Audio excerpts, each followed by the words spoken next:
Hey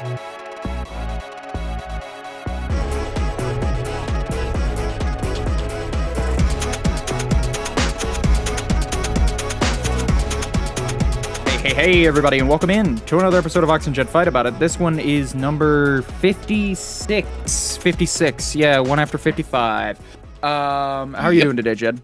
What's good? I'm doing pretty good. I woke up today. I was tired as per usual. And then I woke up a little bit more, and I was hyped to get the show done. So, how about you? How are you doing today? I'm doing pretty good considering we can finally get episode 56 out this week. We spent our pre-show this time talking about recording troubles and what exactly happened last week that prevented us from being able to even get an episode out in time. So if you want more of that conversation, that's over there on our pre-show over on Patreon. But moving into today's show, I think I want to open with the fact that last week on Friday, I saw Superman, the film, not the guy, but... Oh, I thought you actually saw him. No, I didn't see him. It was probably a bird or a plane or something. But I saw the movie, and it was pretty good. I really liked it. I went into it knowing that I thought I would like it. Or I went into it knowing that I would like it, but that I didn't know for sure if it was going to be a really well-received or even good movie, necessarily. And so I sit down to watch this thing as a longtime Superman fan. From childhood, back before there were like Snyder movies or anything, when all we had was like, yeah, here's Christopher Reeves and a bunch of comic books and a cartoon. Enjoy, and that was just enough for me. And all of that built a very fundamental idea of Superman for me, and I fell in love with that character. And I got really, really sad going into my teenage years, and I fell out of love for Superman as those like dark universe DC movies started coming out of like. With like Man of Steel and Batman vs. Superman, where they're like really bad. Not only are they really bad, they're like not representative of the Superman character that I fell in love with at all. And it's just honestly a very boring take on the character. It's very, very boring. And like, and that is coming from somebody who is sick and goddamn tired of hearing everybody go, "Oh, Superman's a boring character because he's all powerful." And it's like, yeah. And to those people, I say, watch this movie. Before, I would have said, watch the cartoon, or watch one of the Christopher Reeves movies, sit down and really engage with Superman, read Superman Up in the Sky, do any of that. Like, read any Superman run, anything. You'll find that Superman the character is very different and very nuanced to what you'd expect him to be as somebody familiarized with him in current day. And so I went into this movie expecting a very fresh Superman take. That was very comic booky. I just worried that it would be comic booky in a very bad way. That it would be all the unapproachable parts of a comic book. Where it's like, oh, this character's here from issue 17 of this series that isn't the same as the one I'm reading right now. And if I wanted to really understand why, I would have to go off and read their story. But oh well, I'm just going to accept that they're here and enjoy them as a character in this story. Because I can't be fucked. I'm certain I'm missing something because of it. And I worried that it would be a lot of that, but not really. We kind of just exist in this world. I should get into the movie. So we sit down at the theater. We're having a good time. We watch the movie through, and it opens with that scene of Superman and Krypto, the first ever scene we got of the movie. That is the first scene of the movie. And I'm not shocked to say that...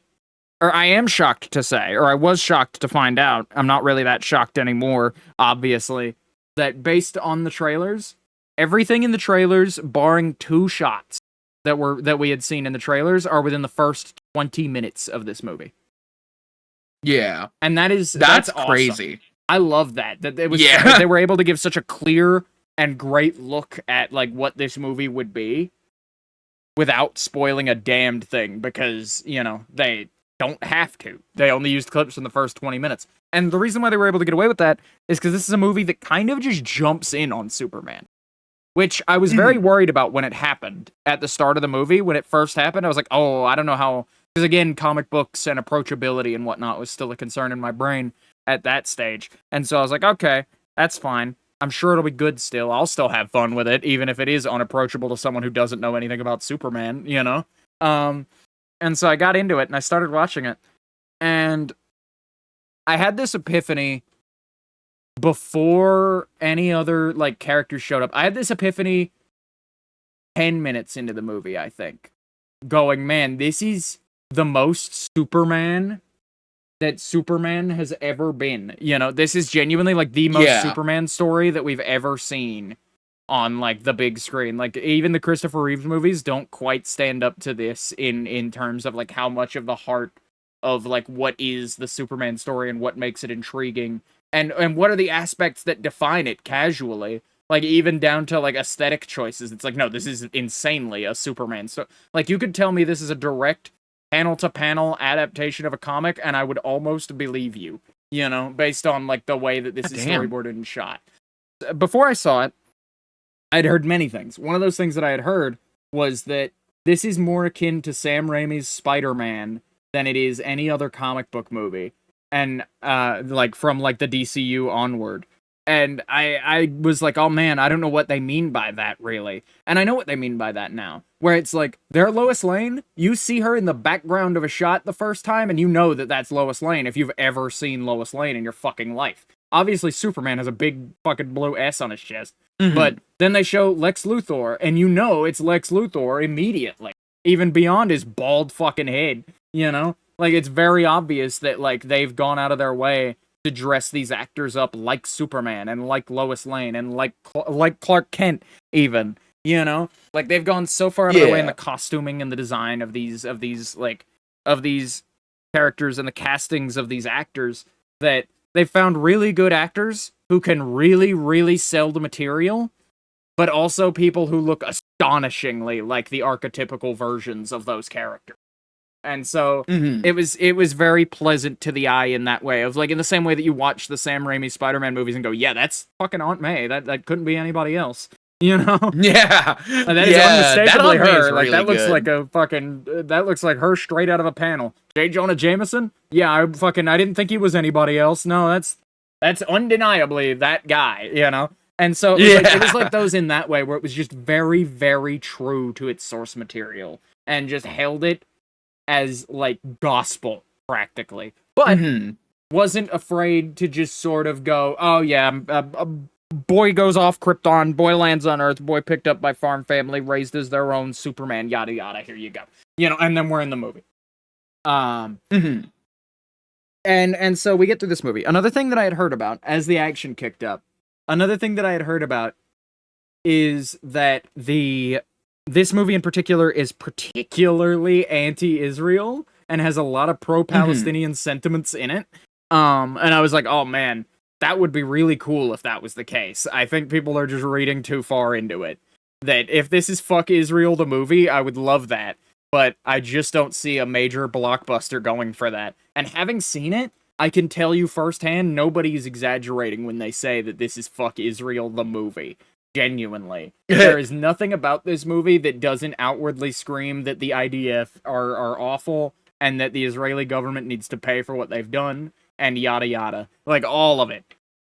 You know? And so it was very interesting to see that as well. Because that's an aspect of comics that one of the good aspects of comics that I never thought I'd really see adapted all that well into the big screen because, you know, a lot of these comic adaptations happen decades, if not centuries after these characters, you know? Damn near it. So it's like, you know, it's at a point where, like, the political issues that, like, Superman was written for in the 40s are not the political issues we face today. And so seeing a comic book movie adapt him and take him and put him in a modern setting with modern problems made it very refreshing and felt very comic book-esque to have that commentary so woven into the material. I deeply enjoyed that as a viewer, seeing a movie that not only like was on my side, but wasn't like ashamed at all to take that stance. You know? Yeah. Like, no hiding behind it, no nothing. Shocked you were? By the public consensus around it. I knew it was going to be good. I did not know it was going to be a statement with it. I thought it was just going to be, this is a fun Superman movie. The fact that it's a fun Superman movie and having a statement in it genuinely I really need to see it, because a lot of what you're saying to me is like, this sounds like a movie that would be very important to me, something that I definitely need to watch. Well, when you it know, drops on digital, I'll get a copy for us and we can sit down and watch it. But its box office numbers are doing great, by the way. Side note. But back on track. Mr. Terrific, Guy Gardner, and Hawk Girl are in the movie as like supplemental heroes in our cast. And each one of them is given such a good role, played by such a good actor in the plot, that genuinely people, Nathan Fillion is the actor who plays Guy Gardner in this movie. People were walking out of this movie saying that he was the most insufferable character in the entire fucking movie. Not because he was insufferable to watch on screen. He was great to watch on screen, but he was a fucking insufferable guy to like, he was just a douchebag. And that's just Guy Gardner. Yeah. That's how he's supposed to be. That is Guy Gardner. So it's like, they did it right. Refreshing. It's so refreshing that the heroes don't have to be like he's right behind me, isn't he? And that's it, you know? Yeah. Like, it really, like, this movie genuinely opened my eyes to a lot of, like, goddamn, maybe Marvel movies are that bad these days, you know? Yeah. Yeah, I don't know. James Gunn was fucking... Yeah, I've realized that, like, the gun don't jam is kind of right. I watched, like, an edit about Guardians 3, and it had a bunch of, like, clips from Guardians 1, 2, and 3 about Rocket. That's the best thing. And no, I was just reminded that, like, and maybe Iron Man. Yeah, the stuff from Phase like, 1 I was watching good, it, and I was like, God damn. Actually. Oh yeah, the Hulk sucked, and Thor sucked. I think the first the first Thor movie is fine. I think Dark World. I think the first one was just kind of okay, but a little boring, and then Dark World was really bad. So that just plunged both of those movies into being forever linked as the shittiest movies in the MCU. And I don't think they're the best ones. I think they're the most boring by a long shot. But I liked Hulk a lot less than I liked the first Thor movie, for sure. Mm-hmm. Yeah, anyway. But being able to see, like, people really love this movie is really fucking exciting, especially because DC is, like, my group, but I was always a Batman guy. Because I was always, like, you know, I'm a big Batman guy, but I'm starting to, like, I don't think I'll ever be a Superman guy, but I saw this comic from a Batman comic, which is, like, some guy who Batman had, like, picked up off the street who didn't do anything wrong. He was just, like, getting the, like, Batman rehabilitation treatment, pretty much, of, like, you get to hang out with Batman so you don't do crime anymore. And he's, like, slumped against the window in this comic panel, like, looking out the Batmobile, and he's like, Superman is my favorite hero. And Batman goes, you want to know a secret? He's mine too. And then he keeps driving, and it's like, yeah, this is how this movie feels. It feels like we're roping back to, like, Superman is just the guy who everybody, like, he's a good guy. And I'm glad we can have it again. Superman is doing what Superman should do. And we'll come back to this, but Superman is the best of us. Superman is the platonic ideal of a man, and he still has problems.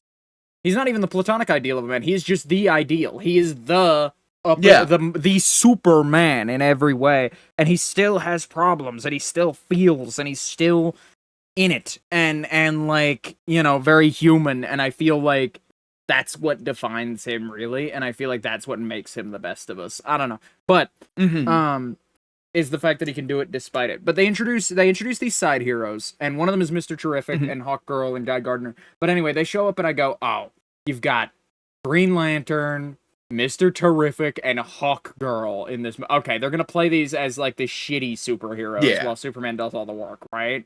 That's how we're gonna do this? They're not actually gonna be valuable members of the cast, are they?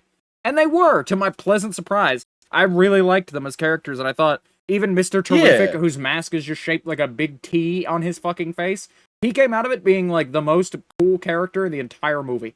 Genuinely. The coolest character in the whole goddamn movie. And he's Mr. Goddamned Terrific. And it was just a thing. But anyway, they played that really well.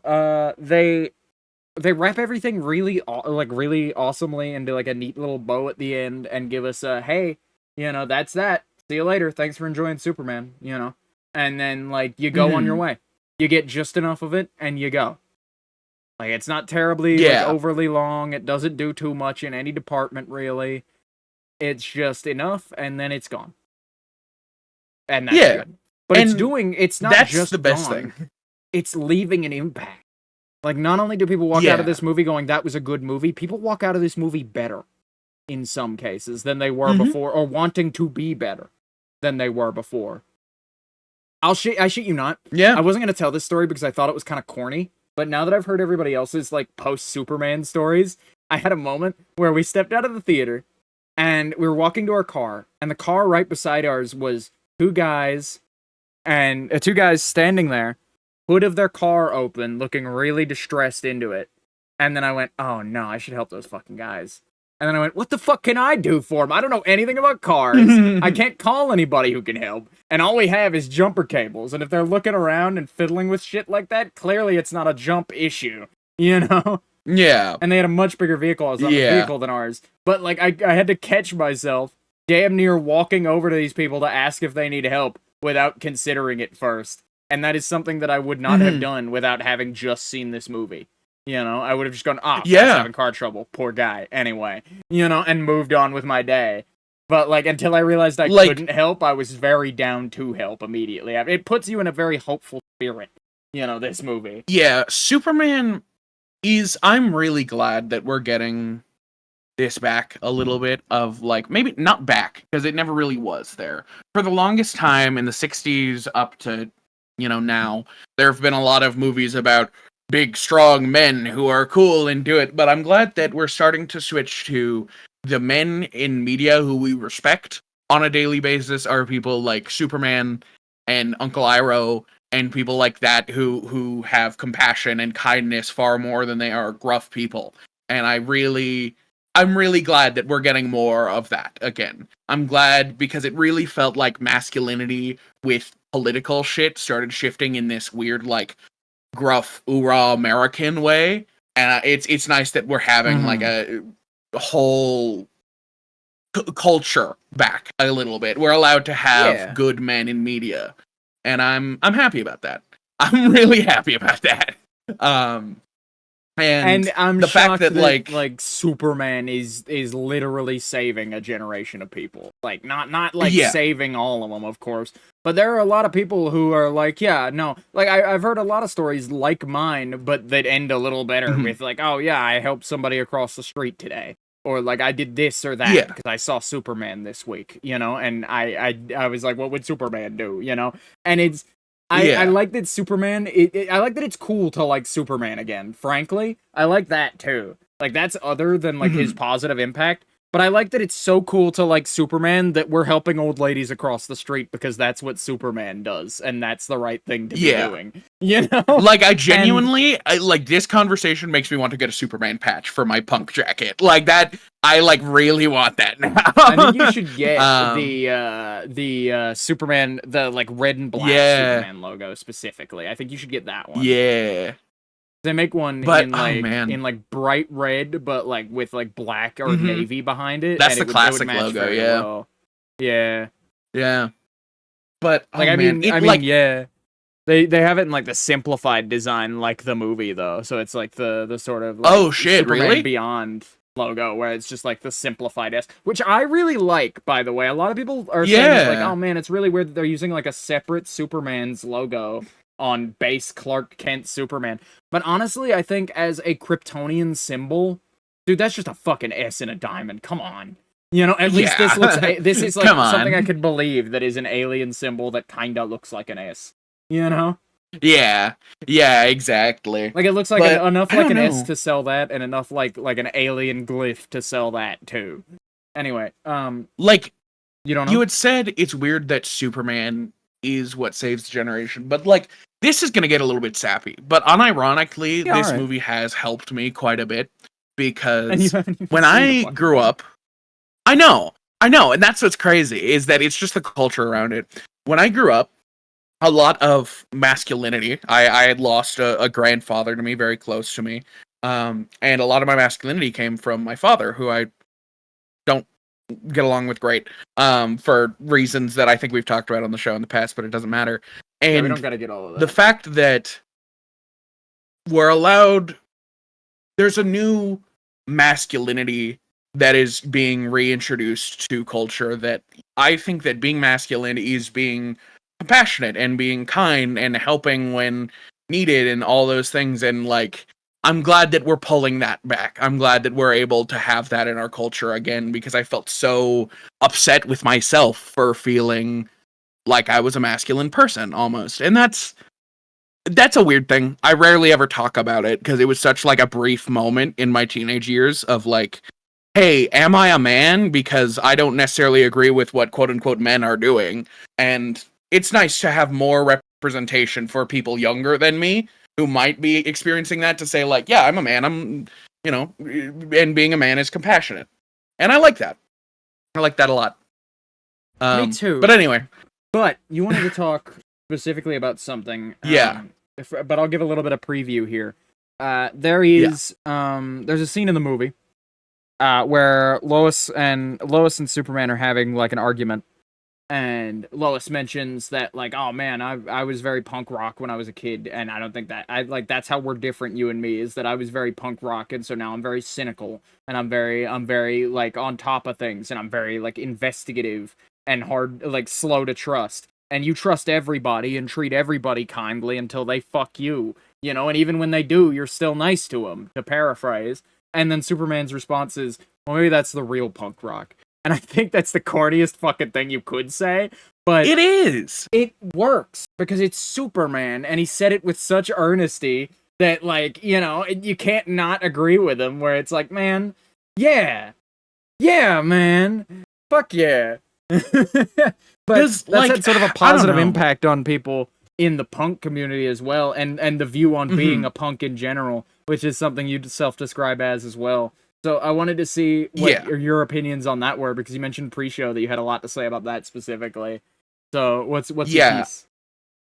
Man, I'd put out a tweet about this, but it's genuinely...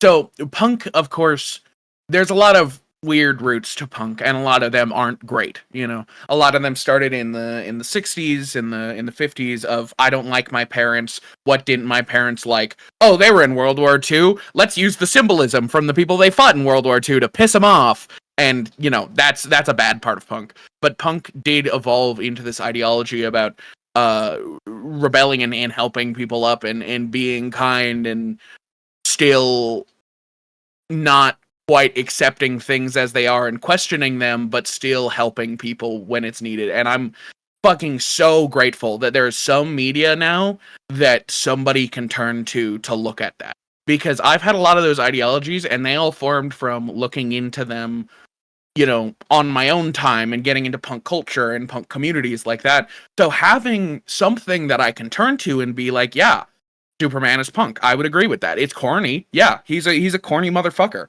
But that's what it is. It's about compassion and fighting for the betterment of everybody around you. And it is a breath of fresh air for this generation, because I did meet a lot of people. I have met a lot of people who are like, what? Punk's dead. There's nothing to that. And I've always said that punk is an ideology. So, I don't know. That's my weird 2 cents about it. That's all wishy-washy and weird. But I'm just enjoying the fact that my generation is starting to, like, bring back some things that I'm into, But nonetheless, I would consider myself a punk, and I have for years. So being able to, like, see more people say that they're, yeah, maybe I'm punk too, is super, super refreshing. Anyway, I haven't seen Superman yet. I have a date for you. What do you want to know? You got more to say? Oh, no. I was just going to say that, like, I'm particularly sappy, and I have been recently, so bear with me. For those of you on the show. But yeah. Anyway. What were you saying? You have a date? I was saying that I have a date for you. August 26th is reportedly when we're getting the digital release for Superman, which is super soon. That's this time next month. Yeah. Just about. And so we'll be able to watch that within a month of now. And then, just to, like, rip a copy worth watching. A little bit of piracy. Piracy's getting easier and easier these days. Have you noticed that? Yeah. Like, it's getting more and more, like, more and more people are getting into it. More and more things are accessible. piracy is like Because getting real easy, and I love that. That it's just because streaming services are getting real bad. I guess, yeah. We are in a really bad media landscape right now, and I have more topics about that I want to get into. But yeah, fucking piracy, dude, it's. I'm not going to encourage anybody to commit piracy, right?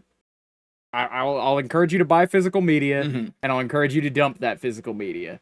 But all I'm saying is the same thing that's been said a million times of it has become really inconvenient to legally give people my money to see a movie.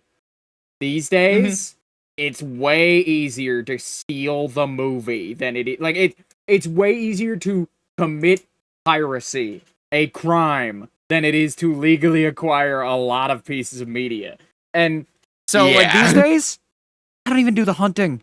I just, if I can get it, I get it. If I can't, I can't. And that's just it.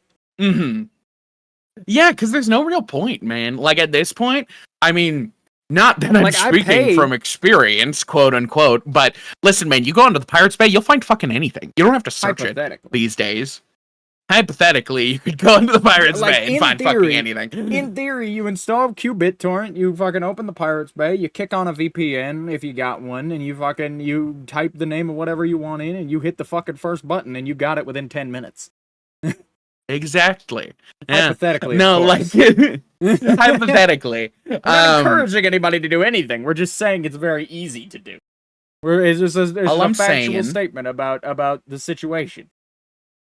Is that like Disney does not really need your $20. That's all I'm saying. And whether that means you aren't gonna watch it is your own choice. Take that into your hands on if you shouldn't give Disney $20 and still watch it. But yeah. Oh man, Superman. I'm really glad is the way that it is, and I think I just wanted to close that topic. Fully. Do you have any? Moved on to the piracy topic. That was one of my topics. Was that? Oh, piracy I'm was fucking easier, dumb. You've just been goddamn it. You thought it was an off comment, and now it makes sense. Because I was like, yeah. Anyway, piracy is getting easier and easier these days. You want to talk about that for a while? And you were like, yeah, no, it's getting real easy. Let's do a quick bit, and let's get you're doing that bit in the tone of let's do a quick bit, and then we'll get the fuck back on topic, and then you got back on topic. Oh no, that was crazy. Because you know what that means? You just did a transition so seamless that I didn't catch it. Yeah, dude. That's never happened before. Didn't I? Anyway. I'm sorry. Fine. Yeah. But piracy. Yeah, no, it is getting significantly easier. I actually have seen it way more accessible on like piracy sites too. Like those like fuck ass watch anime online sites are getting significantly better to use and significantly more common. Yeah, my issue with those, right, is if you don't have to, why bother? Like, I've seen using those sites for very specific circumstances of, like, getting it otherwise is not possible. Hypothetically, I've heard. And so, like, the thing about that is, right, 90% of the time you can torrent the fucking thing. The listings exist. I would never admit to clicking on one. However, the listings exist. So go and get, like, so many people are so scared of the torrent format. Let me tell you. I know. Torrenting is awesome. It's like the best way to download a file onto your computer efficiently. The issue with it is like the more popular a file is, the more able to download it you are, so some stuff can get lost to time if everybody deletes it off their computer all at the same time, and it's not hosted anywhere. But, other than that, which rarely happens, if ever, like, it very rarely happens that a torrent fucking dies for something, like, the only torrent for something important dies, and you just never have it again. So it's not super big of an issue as long as somebody backs it up, but torrenting is easy. It is free, and it works very well. I don't know why so many people, like, even a year younger than me, are so, like, averse to learning to do it. 'Cause it's like, I could teach you how to do it right now on this show, audio only, over the next 2 minutes, and it would not take me any time. But I'm not gonna do that because I don't want to provide that service.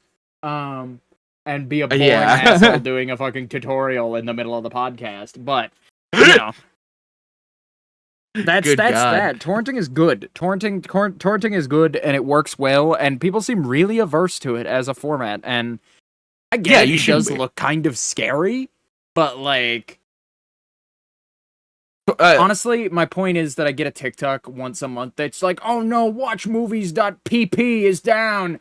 Fuck, what do I do? Fuck!" And it's like, dude, thepiratesbay.org has been up for the last 30 years. Yeah, like unless there's completely gone down, and it's pretty much got everything covered. Why on earth are you watching the most popular anime on in the world on a bootleg site where you have to close 90 ads to watch it? I'm sure Naruto is on there, hypothetically. Yeah, you know. Dude, the only time that I've actually had to use one of those sites and I thought it was okay was when I was a young lad who didn't have anything that wasn't an Xbox. And so there was like a website that you could go to, and having those websites to stream it, I guess that's the time that I understand it. However, if you have a PC with more than, I don't know, I think the biggest file I've ever seen for a movie is like 2 gigs. So they're like not more than like a 10 gigabyte thing, as long as you don't go for like the UHD 8K extended cut, you know? And then you're gonna need like 20 gigs. But even then, you know, like, you got 20 gigabytes and a computer and an internet connection. Bada bing, bada boom. You have access to just about every piece of media ever for free. As long as it's not an indie piece I do of media, also don't ever do that. No. No, that is the bad thing. If you're stealing from corporations, that's one thing. But I do want to put it out there too. A lot of people think torrenting is illegal. Torrenting is not illegal. Pirating is. Piracy is illegal. Torrenting is perfectly safe and legal. There's nothing they can do about that. It is simply a file share method. So, like, if you're concerned about using qBittorrent, or, like, what if somebody sees that I have qBittorrent? Nobody gives a shit, man. You can use it for anything. I've seen public computers. That's just information I like to get out there. Just because it's like, sure. It's like I install qBittorrent is like the third thing I put on my computer every time I like have a fresh Windows installed in front of me. Like qBittorrent, 7-zip. You know, it's shit like that, where it's just like, this will be needed for file recovery in some way. You know what's funny? For anything. I alternate. Mm-hmm. I haven't decided which one this time. I think I'm a 7-zip guy this time. Last time I was a WinRAR guy, last Windows install. I was a 7-zip guy the time before that. I was a WinRAR guy the time before that. It really just comes down to when I first encounter anything stronger than a zip file. Windows can open .7z files now, by the way. Yeah. Natively. So, like, I need them even less. So it's really just RAR files and ISO files that I really need 7-zip for. And so when I rarely run into one of those, I go out of my way and I go and I get whichever one comes to mind first. And then that's just my one for the rest of this. Yeah, I always go for a 7-zip because I don't want to have to click on the pop-up. I like that 7-zip is like a fucking the worst utility, of the two pretty programs, because it's more outdated. But I have a special place in my heart for WinRAR because it was the first one I ever used when I was a wee baby man, and the UI is charming. You want to know what the first one I used was? I went to the Windows store. I want you to go to the Microsoft download store and look up fucking... What even did I look up at the time? Zip file remover or something like that. I don't know. It was the most bunk-ass software. Go to the Microsoft I had to watch 3 ads. For anything ever. I was fucking 14, man. I didn't know. You were 14 when the Microsoft store was a readily accessible thing on your computer? Yeah. That was introduced with Windows 10 in 2015. I was 10 in 2015. Ew. God, 4 years. You were 14 when the Microsoft thing was a thing, you motherfucker! I've been using computers since I was like 8, dude. I've been on Windows. I was on Windows XP at a certain point. I never used Windows. I was a Mac motherfucker, dude. Oh, right, you were a Mac I got baby. hand-me-down Macs. You were a Mac baby, which makes you automatically computer illiterate no matter what you say. It does, yeah. I had to like find my way to like come out. And Windows is like the mediator step between Linux and Mac, where Mac is completely closed down and will baby you through everything, and then Windows will baby you through a lot of the really hard stuff. But like, if you're trying to like install a program, no, you got to figure that shit out. You got to learn to operate your computer. You know. Yeah. Like, Windows has the precedent of, like, yes, I'm user-friendly if you fucking take the time to learn me, you know? And then, which isn't long at all if you have 2 eyes, 2 hands, and are competent. But I digress. It's so difficult. To learn Windows? No, it's not! No, it's to fucking get somebody not. to learn Windows. Because my mom... teaching somebody Windows? Yeah, because you never know what the knowledge gaps are, and they're always way wider than you think they are. She does have a PC, and so I switched over to Windows when I was 14 and I was given a gaming computer. However, I was using Mac, and she still uses Mac entirely. I also use it for schooling reasons, but that's just because I like the ecosystem at this point. But I was like, her Mac is starting to get real slow. Like it's doing the like last cries of a computer, which is like, okay, the web pages aren't loading anymore, man. Like, it's taking 20 minutes to download something, like all of the signs of like, oh fuck. And so I've been talking to her about it, but like, yeah, we could get you a new Apple laptop. She's like, no, I don't want to spend that much money. It's fine. I don't need it. And it's like, yes, you do. You use it often. And I tried to get her to use her Windows computer that she uses for gaming. Mm-hmm. And it's just difficult. It's just hard for like somebody after you've been in a Mac OS for so long to grasp the concept of a file explorer. And that is like the base thing that a computer is a file explorer, which is wild to me. Like it's like, wild that is just a gap that people can have. What were you saying? Yeah. I just think it's odd. I think that, first of all, I want to put it out there. If you are over the age of 30 and need to learn a new operating system and can't do it on your own, don't fucking put that on anybody. You just stay where you're at. Don't learn a new operating system. Give up, live in the system you're in forever, and enjoy it. Upgrade at whatever cost in system. Because I swear to Christ, being the computer guy of, like, the family means that, like, everybody comes to you and goes, I just bought an Android after being on Apple for, like, the entirety that Apple has ever existed, and I was already, like, technologically illiterate when I got into it. So, like, I still don't know how to do anything on this fucking phone, even though it's all the exact same buttons just reskinned at this point. Apple and Android aren't that different as operating systems anymore. Oh, yeah. Mostly because Apple's been stealing Android features for the past decade and aesthetics, but we don't need to get into that. Yeah. The point is that, like, oh yeah, like, you don't believe that shit. I believe that shit wholesale. I didn't say that I think didn't believe it. I just said, yeah. Well, because I agree, they have been robbing each other. But, like, I think the reason Apple has done a lot more stealing than Android has. Yeah, on that the reason that Apple steals is because Apple puts a standard cell phone feature into their phone and say that they invented it. That's plagiarism, man.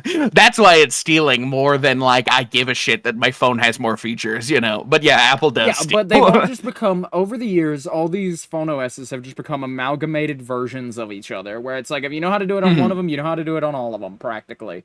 Like, hell, Apple now has the thing where you can search your, like, entire app library, like on Android now, apparently. Yep. And just find shit that way. Yep, and they've got that's such widgets. a convenient feature. And they got widgets and shit. So if you switch, you should be able to figure it out pretty easy. But dear God, don't ask for text. Don't ask anybody for text. I find that a lot of the older generation, though, like, you'll never know. my mom and dad, they don't use those features on the iPhone though. They still use like their home screen is full of folders and shit. And my home screen, I have 3 home screens. They're all really big fucking buttons that I can press that take me to the most important things in my phone. And then everything else is the search function. I don't need that much on my desktop all clearing up. And I'm just surprised that that doesn't appeal to like the older generation more, because I would think that like a search button would be like the ideal for that sort of person. But it's weird that they still treat it like it's iOS 4, you know. Yeah, and I don't mean to be mean to people who don't understand what they're looking at and are just simply yeah. asking for help. But it's like, man, I'm saying this because you don't understand. If you're one of these people, you do not understand the burden that it is to have to teach you. Not that you're like bad or anything. There's nothing wrong with you, but please go to a professional. Like, go to like an AT&T store or something and ask them how to use it. Those guys get paid to teach you all day, and it will take all day. Yeah, like don't bug your grandson. Like if like for me, I don't mind doing tech shit for my mom because I'm right there and I'm available and it doesn't matter. Yeah, but and it's like just a quick thing. But it's like, you know, there's a difference between don't go out of I don't your know how way. to do this quick thing. I need your help. But don't go out of your way to change your whole shit up on a whim and then bring me into it. You know? Yeah, don't buy a new phone and then like call your son who's currently outside of the house and has lived on his own for 10 years to come over and teach you how to use it, man. You know? That's weird. I think there is a level of like absorption that brains get where it's like once you hit a certain age, there's like too much for certain people, at least with technology for some reason. Where like people will continue learning other things, but like technology is not a baseline that they grew up with, so they don't grasp that concept, I guess. But yeah, I guess that is really the generational divide. That's one of the greatest generational divides, I think, in human history. I hate to exaggerate and say, but like I feel like people who were born like post computers, like post the invention of the family computer in the home. Yeah. And like people like us who grew up as smartphones were coming out and as computers were finding their like real footing in practical day-to-day use. Because like computers existed in the 90s, yeah, but it was like I can Google stuff and play Minesweeper and I can do word processing, which are all great boons, but like, you know, when it became like a big complex fucking thing in the 2000s of like, yeah, Facebook exists, social medias are just coming about. Like, this is happening, that is happening. Online video publishing is just now becoming a thing. And, like, the internet became insanely useful to the average person. And so, like, coming up on it then, when it was, like, the world had just... Like, being born at that time means that, like... Being born in, like, '01 means that, like, I'm right there. I got to, like, be the part of the generation of kids that grew up as the very young adults were like, hey, fuck, dude. The kids are going to have to know how to use this to keep living. Like, this is going to become what life is at a certain point. Like, it's going to become a major factor in day-to-day to the point where we need to start, like, teaching the youth. And so I had a lot of self-taught shit, but, like, I also, like, had a lot of computer classes in the curriculum as a kid.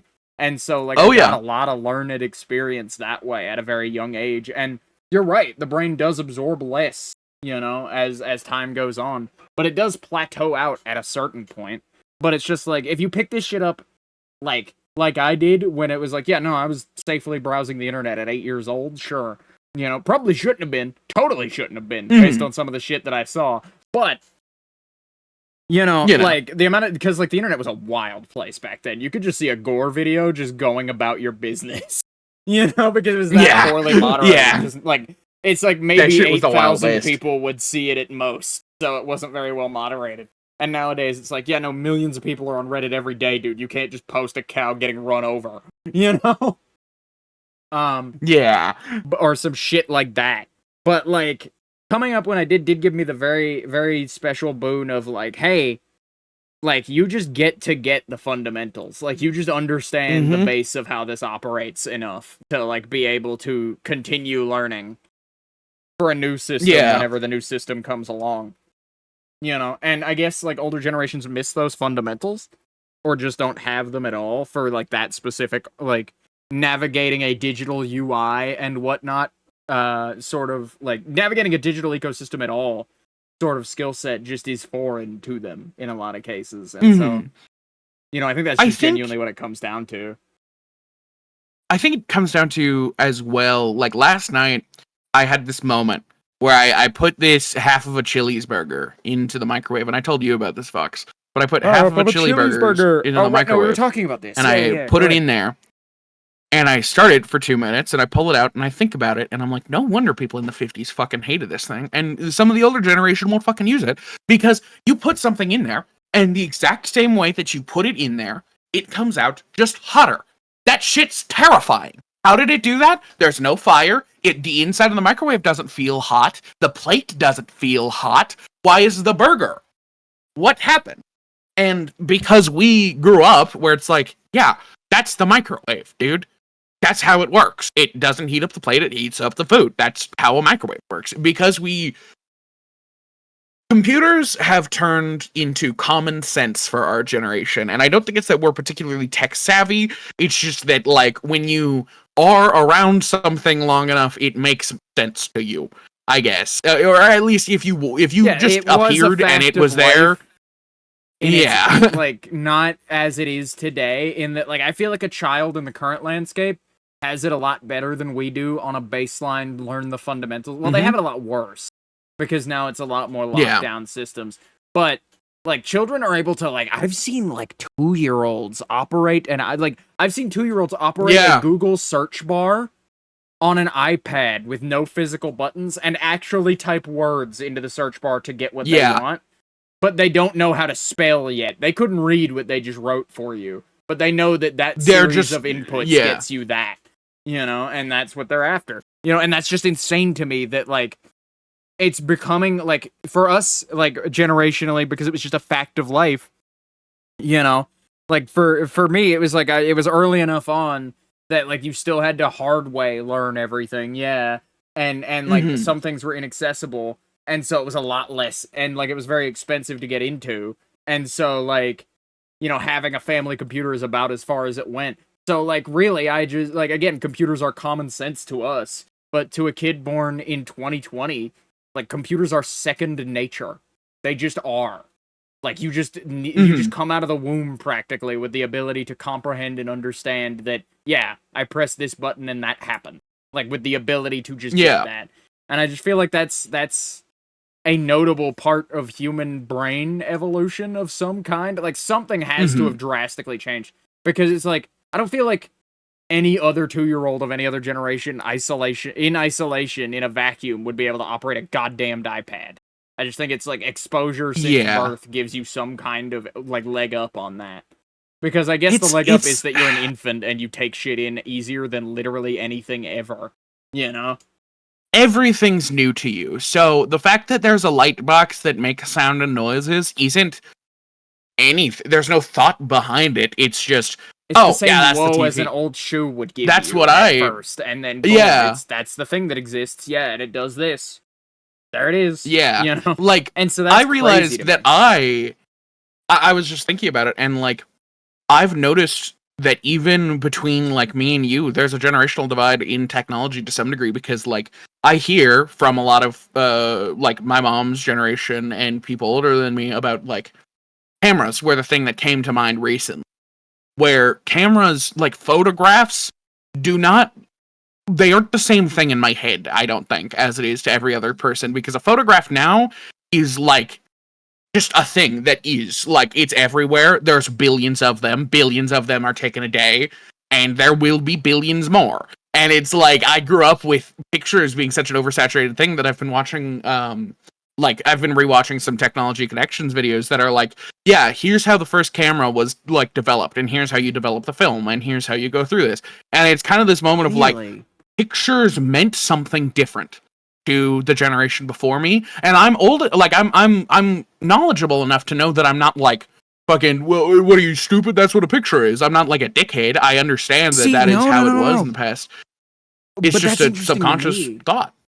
That's interesting to me, because it's like, I grew up, like, again, we've got like a good 4-year gap between each other. So for me, it was digital camcorders and like little cameras that could take picture and home video were like huge when I was. It was like a big boon societally of like, oh, it doesn't have to be a fucking Polaroid. I don't have to buy some $700 piece of equipment to take a digital photo. This thing was like $30 on a shelf, and maybe the exposure's a little fucked, but it takes photos. I can capture memories with this, and it costs me nothing but space on an SD card. That's awesome, you know? And, like, I came from a family that was so very heavily into, like, pictures are all we have. Pictures and videos are all we have of what was, you know? And so it's very important to keep those and like, have them and store them safely and treasure them as, like, yeah, no, this is, like, you know, this is, like, the day you were born. Here we are. Here's the day we got married. And then here's like all the birthdays and special moments you've ever had, pictured and caught in stills like fucking fireflies in a jar.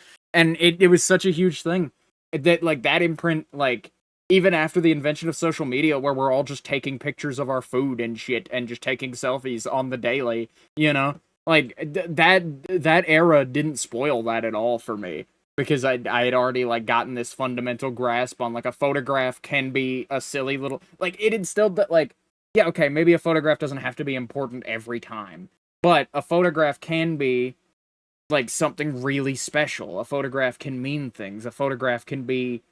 Like, I understand the appraisal of a photograph from before the age of social media and everybody having a camera all the time on them. You know? Yeah. Where, like, that's... I almost mourn it because I just don't have that. Like, I have that where it's like, wow, I really do like this picture from before the 2010s. But at this point, a picture is, like, hella inconsequential. A picture is, I don't know, it's flooded my mind full of, like, the fact that we don't care anymore. We used to care about what we would take photos of. We would take photos of our family and pretty things. And now it's like, the main thing I use my camera for on my phone is checking something on my face. I take a photo of myself so that I can see something. But do you know what, Jed? What's up? I don't know. Even though I used my phone camera the same way, or used before I shadowed the motherfucker to hell and back because I had a fucking protector on it, whatever. And it like juts out of the fucking phone by like an inch. Anyway,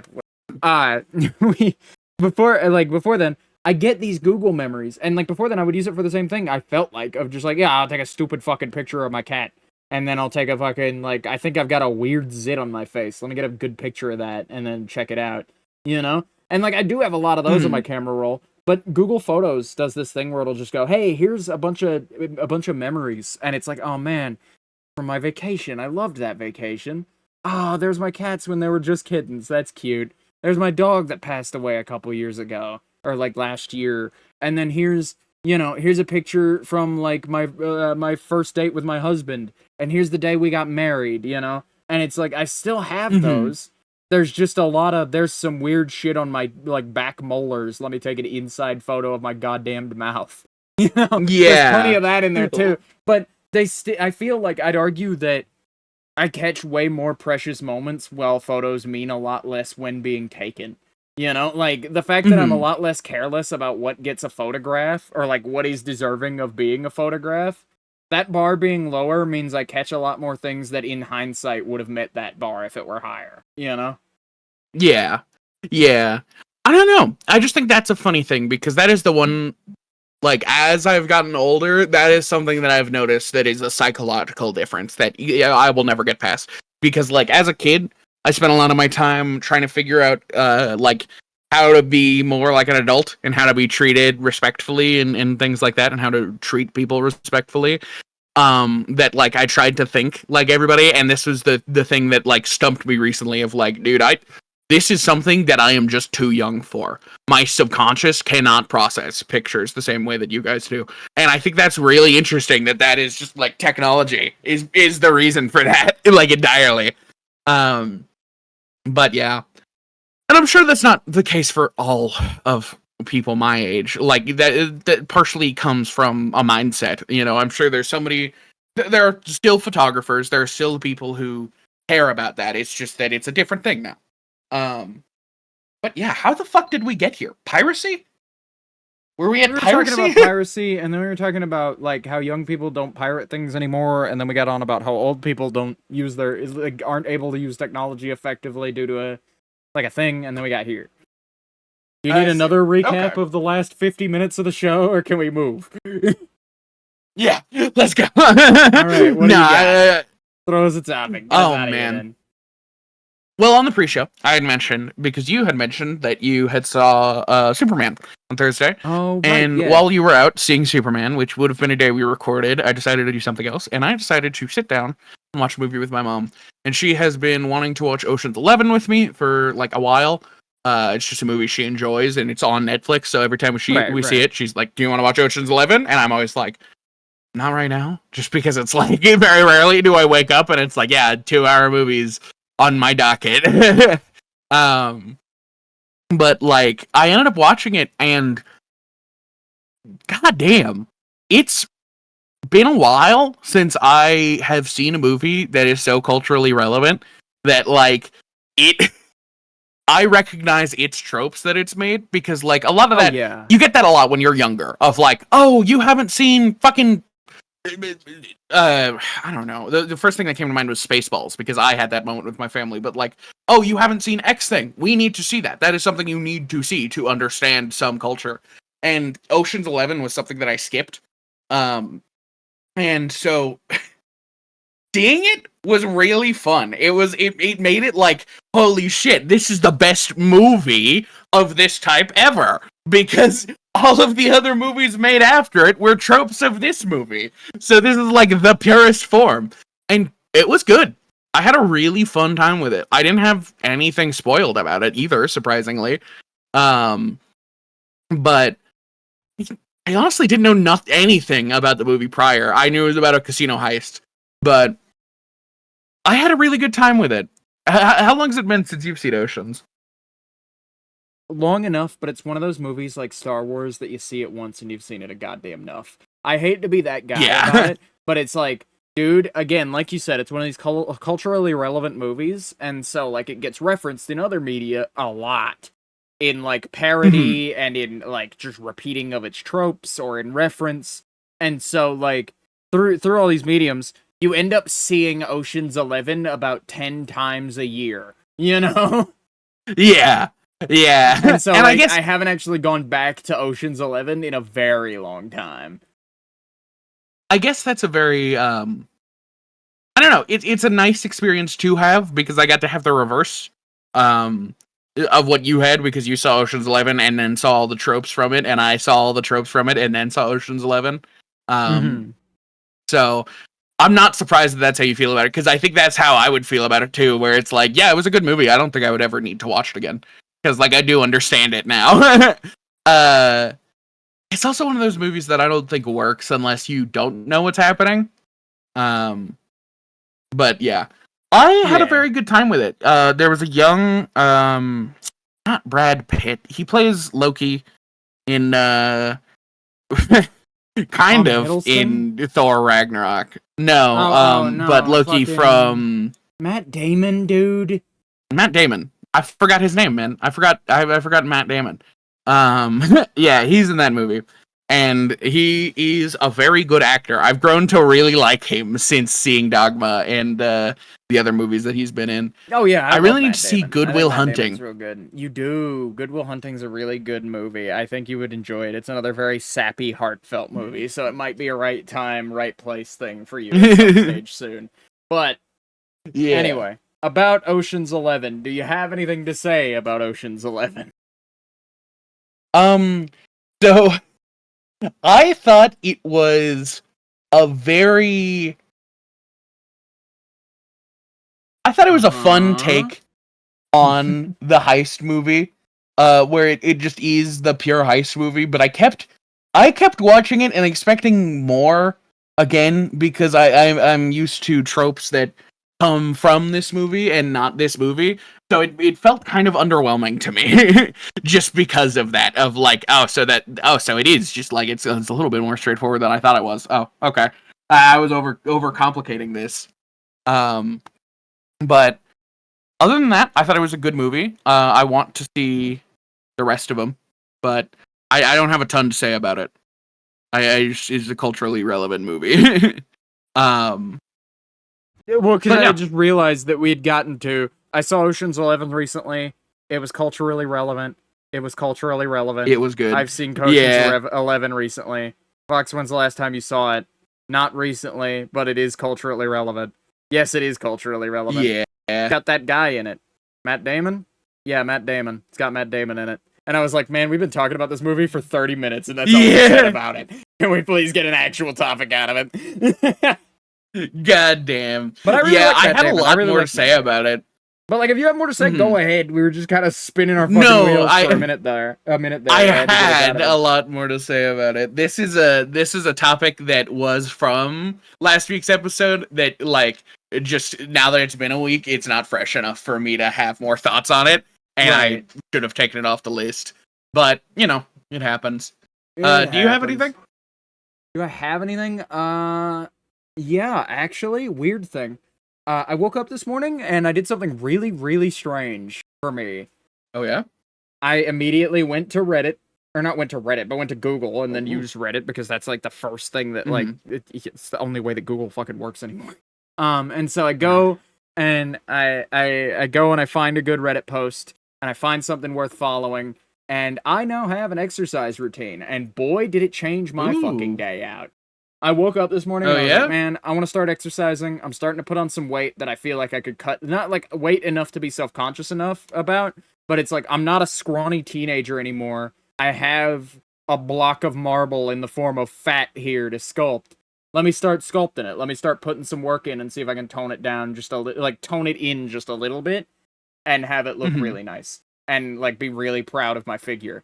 And I was like, well, I wouldn't need much to be proud of it because I'm already like a decent build. So really, I just have to, if I did the bare minimum of like, yeah, I'm a little bit toned and I look all right, you know, when I take my shirt off, then I wouldn't care, you know? And so like, I went out of my way and I found a good, like, oh yeah, do fucking 3 sets of 10 fucking push-ups, do 3 of the, do this, and this. Today was upper body. So I did 3 sets of 10 push-ups, which 30 push-ups doesn't sound like a whole hell of a lot until you do 9 of them. Any movement is movement. And any movement's movement, you know? And so it's like, I was like, I don't want to go to the goddamn gym. I'll just put the bare minimum in. I'm not paying for a gym subscription, though. That's one of my things. And one of my things about exercising all this time has been, dude, I don't want to be sweaty every single day from having to daily upkeep an exercise routine. And then I realized, it's summer. I'm sweating every day anyway. Let's make something of it. Yeah. And so it was push-ups, and then after that it was dips. I did tricep dips, and I had a time doing that. And then it was 3 sets of 10 for tricep dips as well, and then 2 60-second planks. And planking for 60 seconds is a real bitch. That's a holding bitch. Yeah. Like holding up your own body weight like that in just that position. Especially as the last part of the workout, my back started to spasm at a certain point. Like I started like shaking. Yeah. Because I was just like about to give out. And I really liked it. The core is insane. Yeah, the core is an insane really enjoyed it. Like I was getting to the point where it's like I'm on push-up number 9 of this set of 10. 1 more. And I really liked the like push I got from just like, yeah, 1 more. 1 more, let's do it. And then, like, I was having a great time with it. I didn't overdo myself. I would do my 10, then I would sit down for, like, 2 minutes and drink my water. Then I would do the next 10, and then repeat. And so, like, by the end of it, I had been working out for, like, 30 minutes. And just taking that 30 minutes of my day and doing that. After that, I went out, I got food, got a big old burger, like I usually do. And usually, I get a double quarter pounder, I get halfway through the meal, and I go, man, I really shouldn't have ordered this because I don't think I can get through it right now. I should have just gone for the single. And this time I fucked that shit up, dude. I had so much appetite to go. I wasn't like starving, of course, but like my stomach could handle a lot more food a lot faster this way.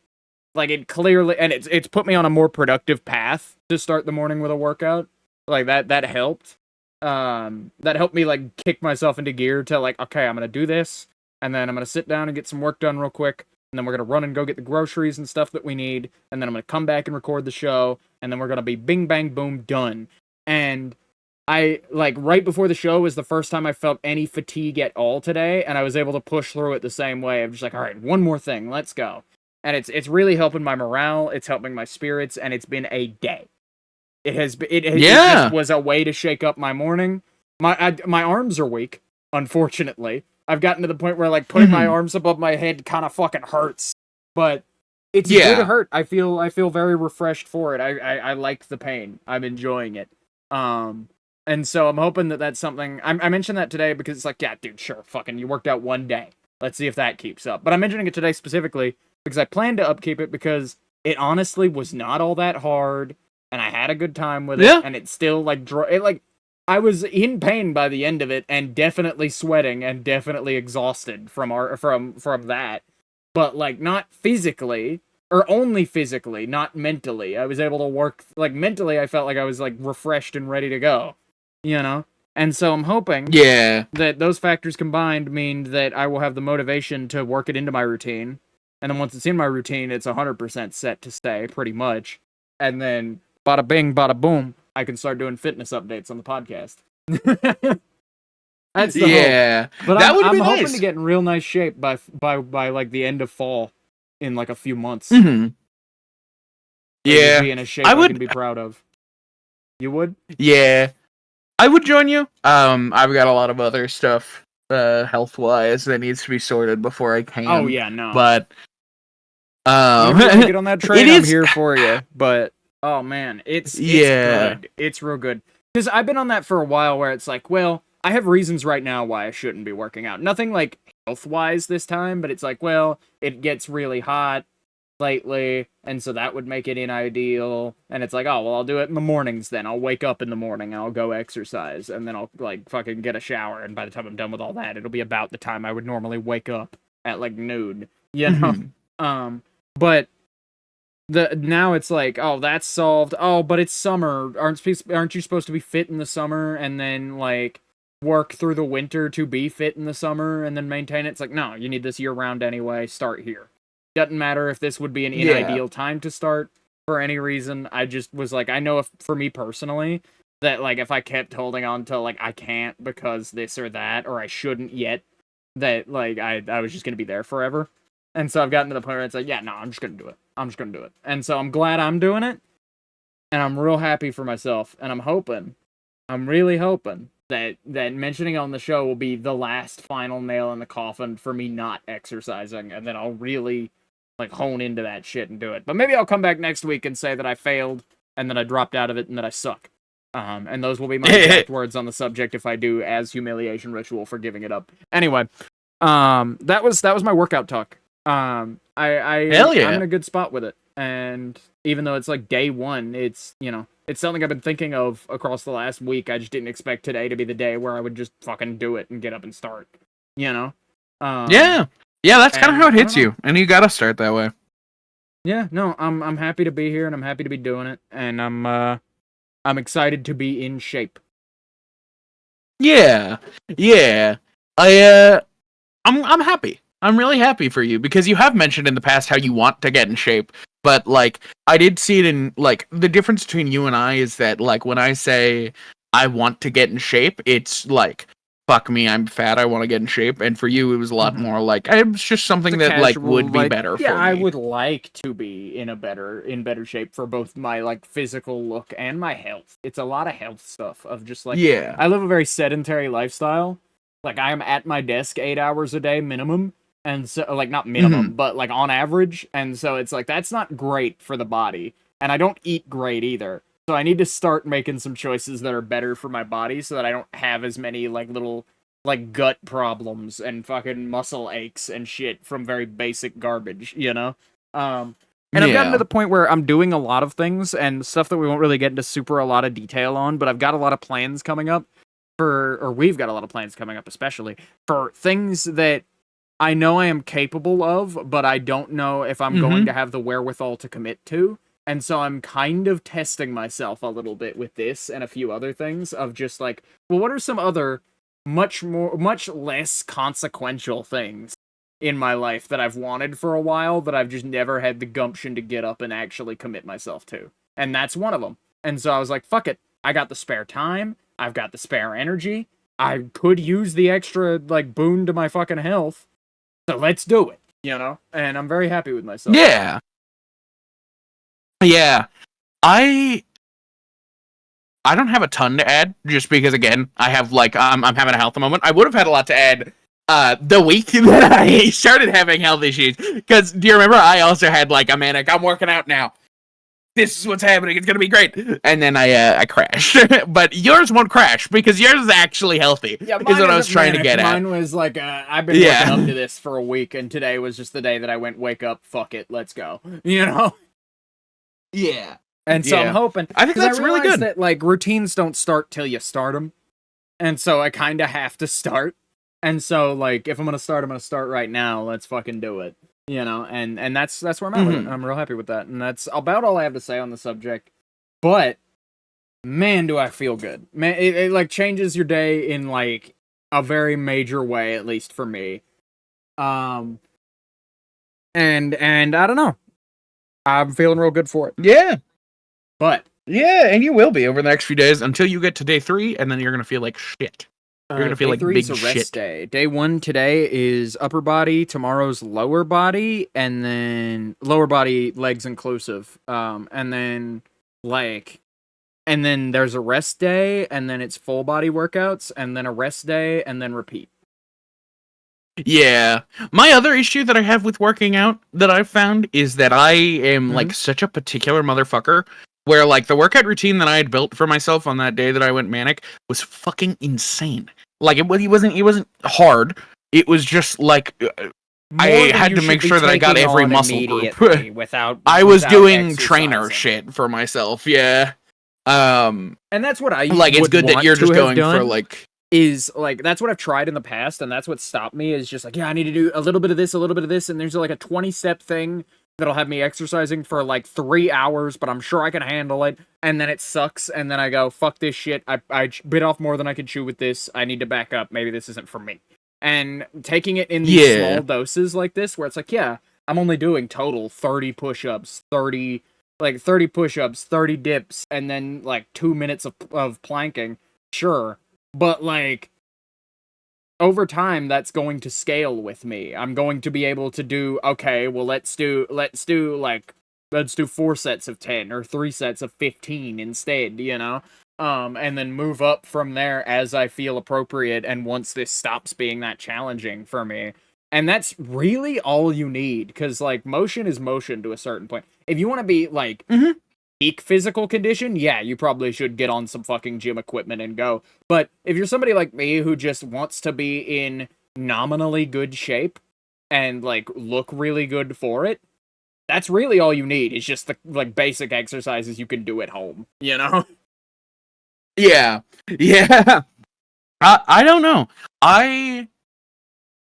We have very different roads ahead of us for weight loss, but for you, it's not even weight loss, it is just, like, getting healthier. So that routine, body weight routines are so great, because genuinely getting up and moving is the difference between it, because that's all weight loss and health is calories in, calories out. Well, not health. Weight loss is calories in, calories out. Health is about macronutrients and shit. Which I would say that you should probably, like, get better about that, but, like, I've got dietary stuff. I've got dietary stuff in the works, and my current plan is mostly caloric, of just, like, well, what is my average energy consumption in a day without exercising? Okay, so that's what I should be eating on rest days. And then on workout days, take that number, add enough for the exercises, because there's like an online calculator for this based on, like, your weight and your height and whatnot. And like how much activity you do on average in a day. And so I'm just, like, I'm looking at, like, the fucking calorie counts on things and going, like, you know, and it's not like I'm going to go, I need to eat this many calories today, no more, no less. But it's like, you know, if I'm like a few over or a few under I don't really care. I'm not going to be watching what I eat. I'm just going to kind of be aiming for a Oh, goal yeah. number and attempting to hit it. Because honestly, if it means giving up good food, I will never be in great shape. That's why I will never be a bodybuilder of any kind, is like, A, I don't think I have that level of discipline for anything. But B, I could never give up food, dude. Food is too good. Cheese and Macronutrient dairy dense food is good, man. and pastas. The issue is that the reason I brought up macronutrients is because you're the person who like gave me shit for not wanting pasta and bread in the same meal. Dude, you can't have a pasta without a bread. You gotta get like a garlic bread or like a Texas toast or something involved in that situation. Oh my god! Bare Holy minimum. fuck! Whoa, I just figured it out. It has nothing to do with any of that. I'm so for this because I think about food as macronutrients and like food for your body and what works. I think about like food that's in the same way I think about like any other piece of art, where it's like, what are the sensory sensations this creates, and are they good? And that is what constitutes a good meal to me. Is like, does it suit that, and does it keep me fed? Yeah, awesome. You know, I think about a good meal the same way I think about a good movie, where it's like, yeah, no, it gave me just enough of the things that I wanted out of it, and that makes it good. You know? So you've never walked away from eating a meal that felt very whole and felt like, yeah, this felt good. It felt like I ate something healthy and I feel better. Well, I mean, I walk away from it thinking I ate and I do feel better for it, but that wasn't spectacular. Like, food can be ordinary. I'm not saying food can't be ordinary for me. I'm just saying of that, course. like, when it comes to, like, eating a proper meal, if I were to, like, cook a meal, it's like, okay, well, you gotta hit the major food groups. You know, I need some savory. I need it to be plenty savory. I need something that'll match with whatever the entree is and will, like, create a nice flavor palette. I'd like it to be served with a beverage that I like or that, like, would suit the meal, you know? Like, I'm not a big wine guy. I'll have wine if the meal, like, constitutes it. You know, like if I'm having like a really like upscale meal at a nice place, I'll like have an alcoholic beverage to go with it for the sake of like, yeah, bring me a cheap wine, fuck it, you know, because it's just like that is just the ideal scenario to experience it in the same way that like, yeah, fuck it, give me the one with the wine too, you know, in the same way of like, fuck it, give me the nice seats in the IMAX theater instead for the extra like few bucks, you know. Like, yeah. That's the same thing to me. It's like food is entertainment for the mouth. Like it's entertainment and enrichment for one of my senses. That's all I think of it as, other than like nutrients. That's crazy. Yeah, well, because like that's why, like, to me, when I sit down and like, yeah, I'll eat a salad, and maybe I won't necessarily be like, yeah, this is as good as fucking... Like, of course, yeah, I would rather probably be eating a steak dinner, but there's something about eating, like, a Cobb salad for lunch and, like, standing up and being like, I don't feel heavy, I feel light, I feel, like, more nutrient-dense, and I'm gonna move on. I don't know. I think that genuinely just comes down to it, and I think it's partially due to my weight that I grew up that way. Of like, and maybe so, but like I was honestly that might be why I'm so like anti-salad on a personal level. Of just like, no, salads are boring. Salads don't taste fun. You know, they don't taste fun. They don't taste interesting. They taste like wet vegetables. And while wet vegetables can be good, in isolation, you're eating just wet vegetables. You know. Yeah, but like, I don't know. It adds something to the meal. No, it can be an additive. That's what I it is. Feel like salads are just not as additive as other things. Like, there are a lot of better options unless you're having something insanely flavorful that's like way too much already. Let me ask you a question. You sit down at Texas Roadhouse. Right. You're given a steak with two sides. What are your two sides? Oh, Christ. I'm going for... Texas Roadhouse has, like, the nice fucking, like, they've got, like, the garlic, they got the goddamn garlic mashed potatoes, so I'm getting those for sure. I get garlic mashed potatoes anywhere I can get them, because those shits are good. That's, like, the best. And then, Christ, what else? I don't know, man. I don't know. I'm not usually a mac and cheese guy. My husband is usually a mac guy. He'll get, like, a mac on the side if that's possible. And I see why having, like, a pasta and a cheese involved in a situation like that can be nice. But But usually I'll go for like, God, I don't know the Texas Roadhouse menu well enough to know what their sides are. Loaded baked potato, mashed potato, steamed broccoli, green beans. Steamed broccoli, for sure. I'd go for the steamed broccoli or the green beans to get a veg in there. But like those are just as good. Okay. Like a steamed broccoli, as long as it's well seasoned, can be good. You season the fucker and it's interesting. Fine. You would get a vegetable though. I would get a vegetable, I just wouldn't get a salad. Because leafy greens typically aren't that good to me. I just have a soft spot for like broccoli and Brussels sprouts in particular. Okay. But like if there were does a meal need a vegetable? A meal can always use a vegetable. Okay. Interesting. It's one of the food groups. Sorry, I just hit it. Yeah, I wanted to elaborate on that just because like this is a very like I would just hit like a barrier of like, oh yeah, this is a different way we think. Like because like for me, like you know, like if hell, I'll go as far as to say sometimes they'll give me a vegetable as a garnish and I'll still fucking eat it. Oh yeah. Yeah. I think it's also like the people that I was raised around where it's like, dude, when you go to a steakhouse, you order a lot for food. Your steak, your salad, and then something you'd like. So like for me, it's I get my steak, I get my house salad with blue cheese, and then I get a loaded baked potato. And there you go. And that's my steak dinner. And that's good. But, that's like, a good balanced meal. I don't see any problem with that. I'm just not a salad guy in particular. Oh yeah. The way I am is like when I sit down at a restaurant, there's no difference between a steakhouse, an Olive Garden, or any of that shit. Like an Italian place, a fucking hibachi grill, and a steakhouse will get the same order out of me every time. And that order will always be whatever the fuck I think looks best on the menu that won't cost me a fortune. You know? Yeah. And like I'm still selective about like my sides and shit to make sure that shit matches. But like I don't ever have set orders, and I grew up in a household where it was like, yeah, this is like what is traditional. However, we're sitting down and spending our own money at this restaurant. Nobody is ever gonna tell us how to fucking eat our meal, and if they do, they're an asshole. So eat whatever you want. Yeah, fair enough. You know, and so that's just where I'm at with it. And it's like, you know, that's a well-balanced meal, and that is a good go-to, I'd say, for a steakhouse. It's just like, you know, I just find out what I'm feeling for, and I go and I get it. You know?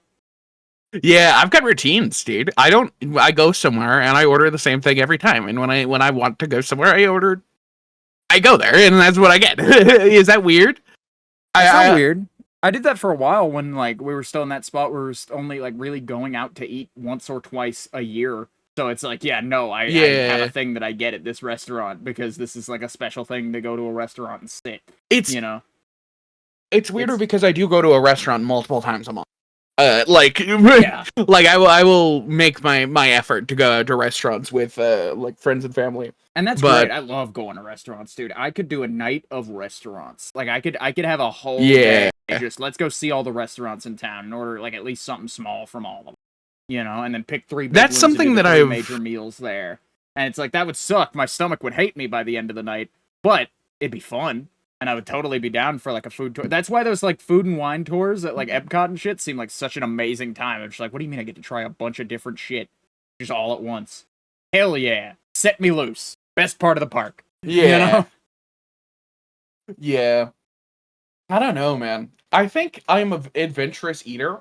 It's just I know what I like, and I have a hard time choosing something that is in my routine. I'll gladly eat anything, but I don't want to go out on a limb and order my own thing, you know? Yeah. I think is what it is. You know what I found but nonetheless, from being an adventurous eater that I didn't think I would in a restaurant setting? Calamari. I really like squid. I'm a squid guy. I think squid's good. I think fried squid Octopus, is real good. I don't know about grilled. Octopus raw. Mm-hmm. No, I would never eat anything raw. That's my thing. That's my thing. That's why I've never had sushi, because I genuinely just refuse to eat raw food, regardless of if it's safe or not. Fuck that. Okay. Not that I refuse, but I have refused in the past. I would have to be in a very particular mood on a very particular day for you to go, hey, you want to go to a sushi place? Because it's like, dude, I would have to like comprehend a whole new kind of ordering. I've heard that it's amazing. Oh yeah, I'm sure that it is. raw fish skeezes me, and so I've just never made the effort on my own and haven't really caught myself on a good day when I'd be willing to venture that. You know? We totally should go together because it is fucking pricey and it's a bitch to order. And because it's pricey, like too, when you order sushi, you're given a list of like just all of the rolls and all of the different things on the, like this list of finest print, fucking 100 different items on this note card, and you just kind of have to read it and like write a 1 or a 2 next to each one on how many like sets of rolls you want. It's a whole big ordeal, and I do not blame you. However, if you're interested, I would love to take you to a sushi bar and we'll have a sushi. Yeah. I'll go at some point, but I just have never made that effort on my own. It's not that I refuse to. That's why I corrected myself on it. It's because it's like I have no proclivity about it. I just like that's just one that I haven't made my way over to yet. I need to get more into seafood in general. I don't eat fish often because my husband doesn't like fish, and so I've gotten a real fish hankering that I haven't been able to do anything about lately. Just because he just straight up won't eat fish 99% of the time, and there are very few places that serve fish and other shit. Most seafood places are like, yeah, do you want a fish? All right, order off the kids menu then, you know? Yeah, I don't know. It's kind of sick and fucking twisted that I am the one who's like, yeah, we should go to a sushi bar because I grew up in fucking Arizona. I'm nowhere near the goddamn ocean. There's not a fish near me. However, good God. Like, I think I'm into sushi because my dad was in Okinawa. Yeah. I think he was less strange then. Yeah.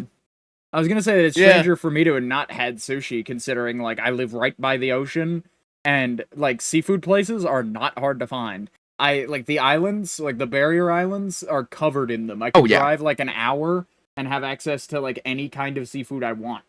You know? Yeah. And so it's like fresh caught shit. Just fresh caught, yeah, and it would be great, but. I don't know. Husband doesn't like seafood all that often, so there are very few seafood places we go, and I don't really like seafood all that much either. I get hankerings for fish. I have a moment where it's like, man, I could really go for a fish, you know? And it's not even any particular fish. I'm just like in a fishy mood. Any of them will do. Give me a fillet of something, you know? A fillet of something. Give me 100 gar. That would be great. Have you ever cleaned a fish? I have, I cleaned a fish when I was a boy, because my, like, I had a lot of male figures in my life, let's say. And so it came down to, like, a lot of fishing trips, and a lot of just, like, you want to use a knife? You want to clean the fish? Go for it. Yeah, no, this way, cut this way. And so, like, I've had a lot of, like, very intimate experience with fish, when it comes to skinning them, let's say that. And it's, like, far more than I could have ever wanted. I never want to do it again. It's gross. It smells bad. Like, fish just stink from the second you pull them out of the water anyway. Oh, yeah. But smelling bad and having to be covered in its, like, blood and guts all over my hands while I'm fucking cleaning it? Nah. Fuck that. I don't want to I don't flay the skin off the motherfucker and shit right in front of me. Like, you're welcome to it. Yeah. But I'm just not open to that kind of thing. We've talked about that in the past. Oh, yeah.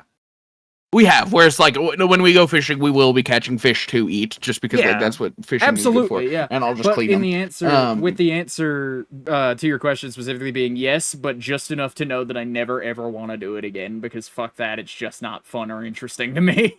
You know?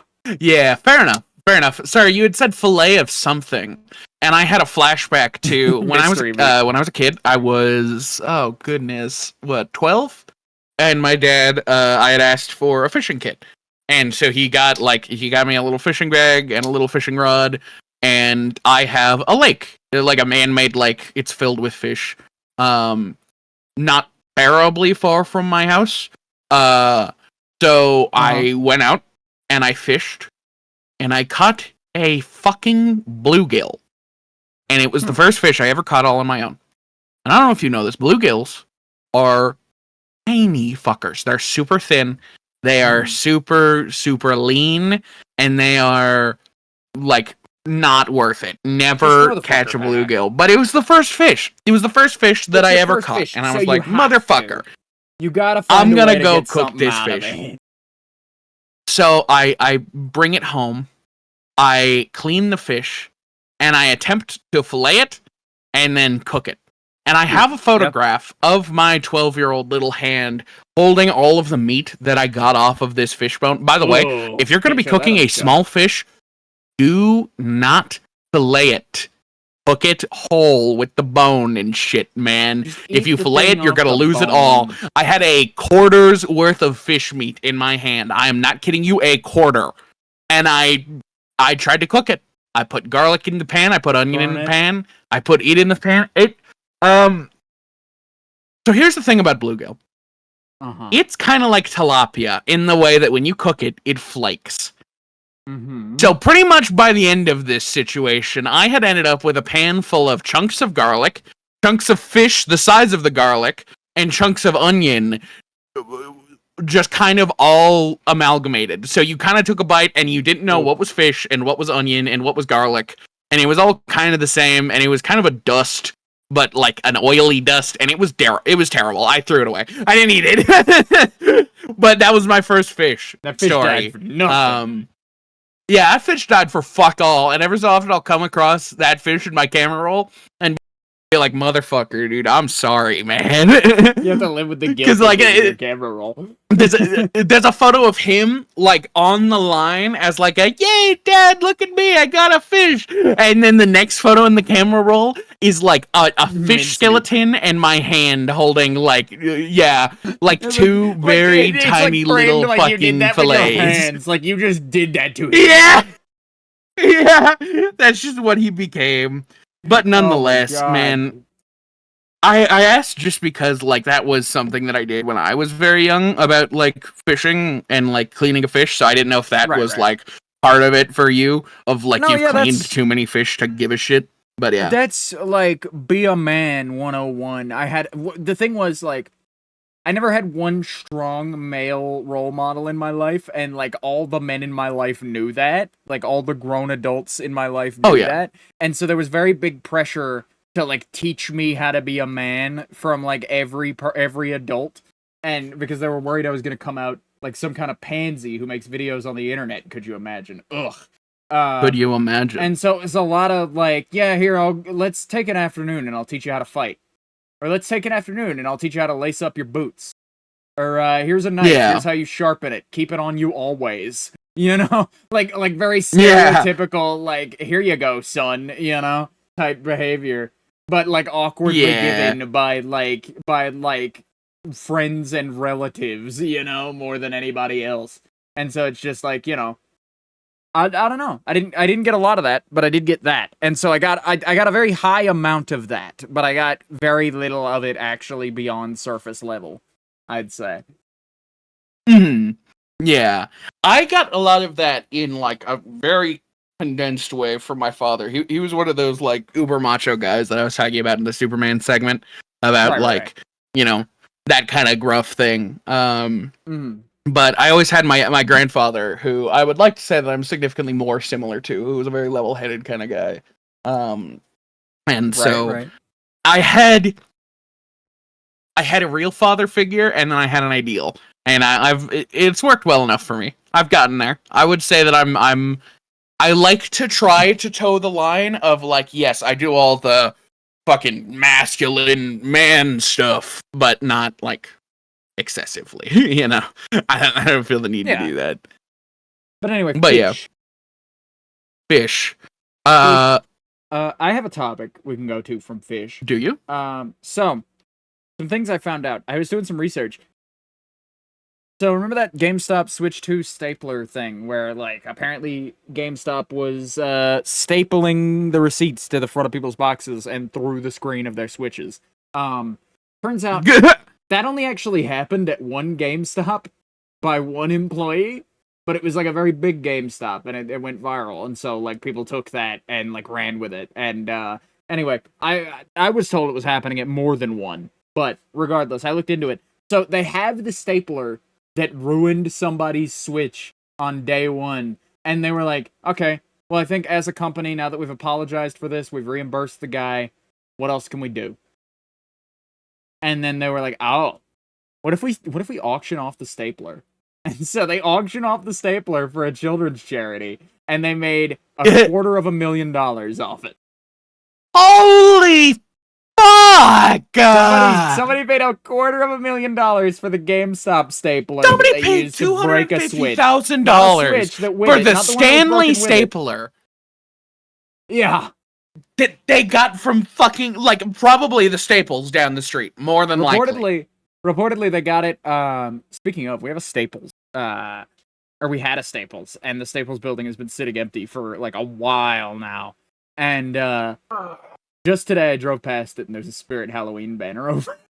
Oh yeah, man, that's what happens to all Staples. That's what That's happens. their life. I'm really cycle. really hoping that this means we're finally gonna get like a Spencer's or something. I need more places to look for stupid graphic tees. That's why. Yeah.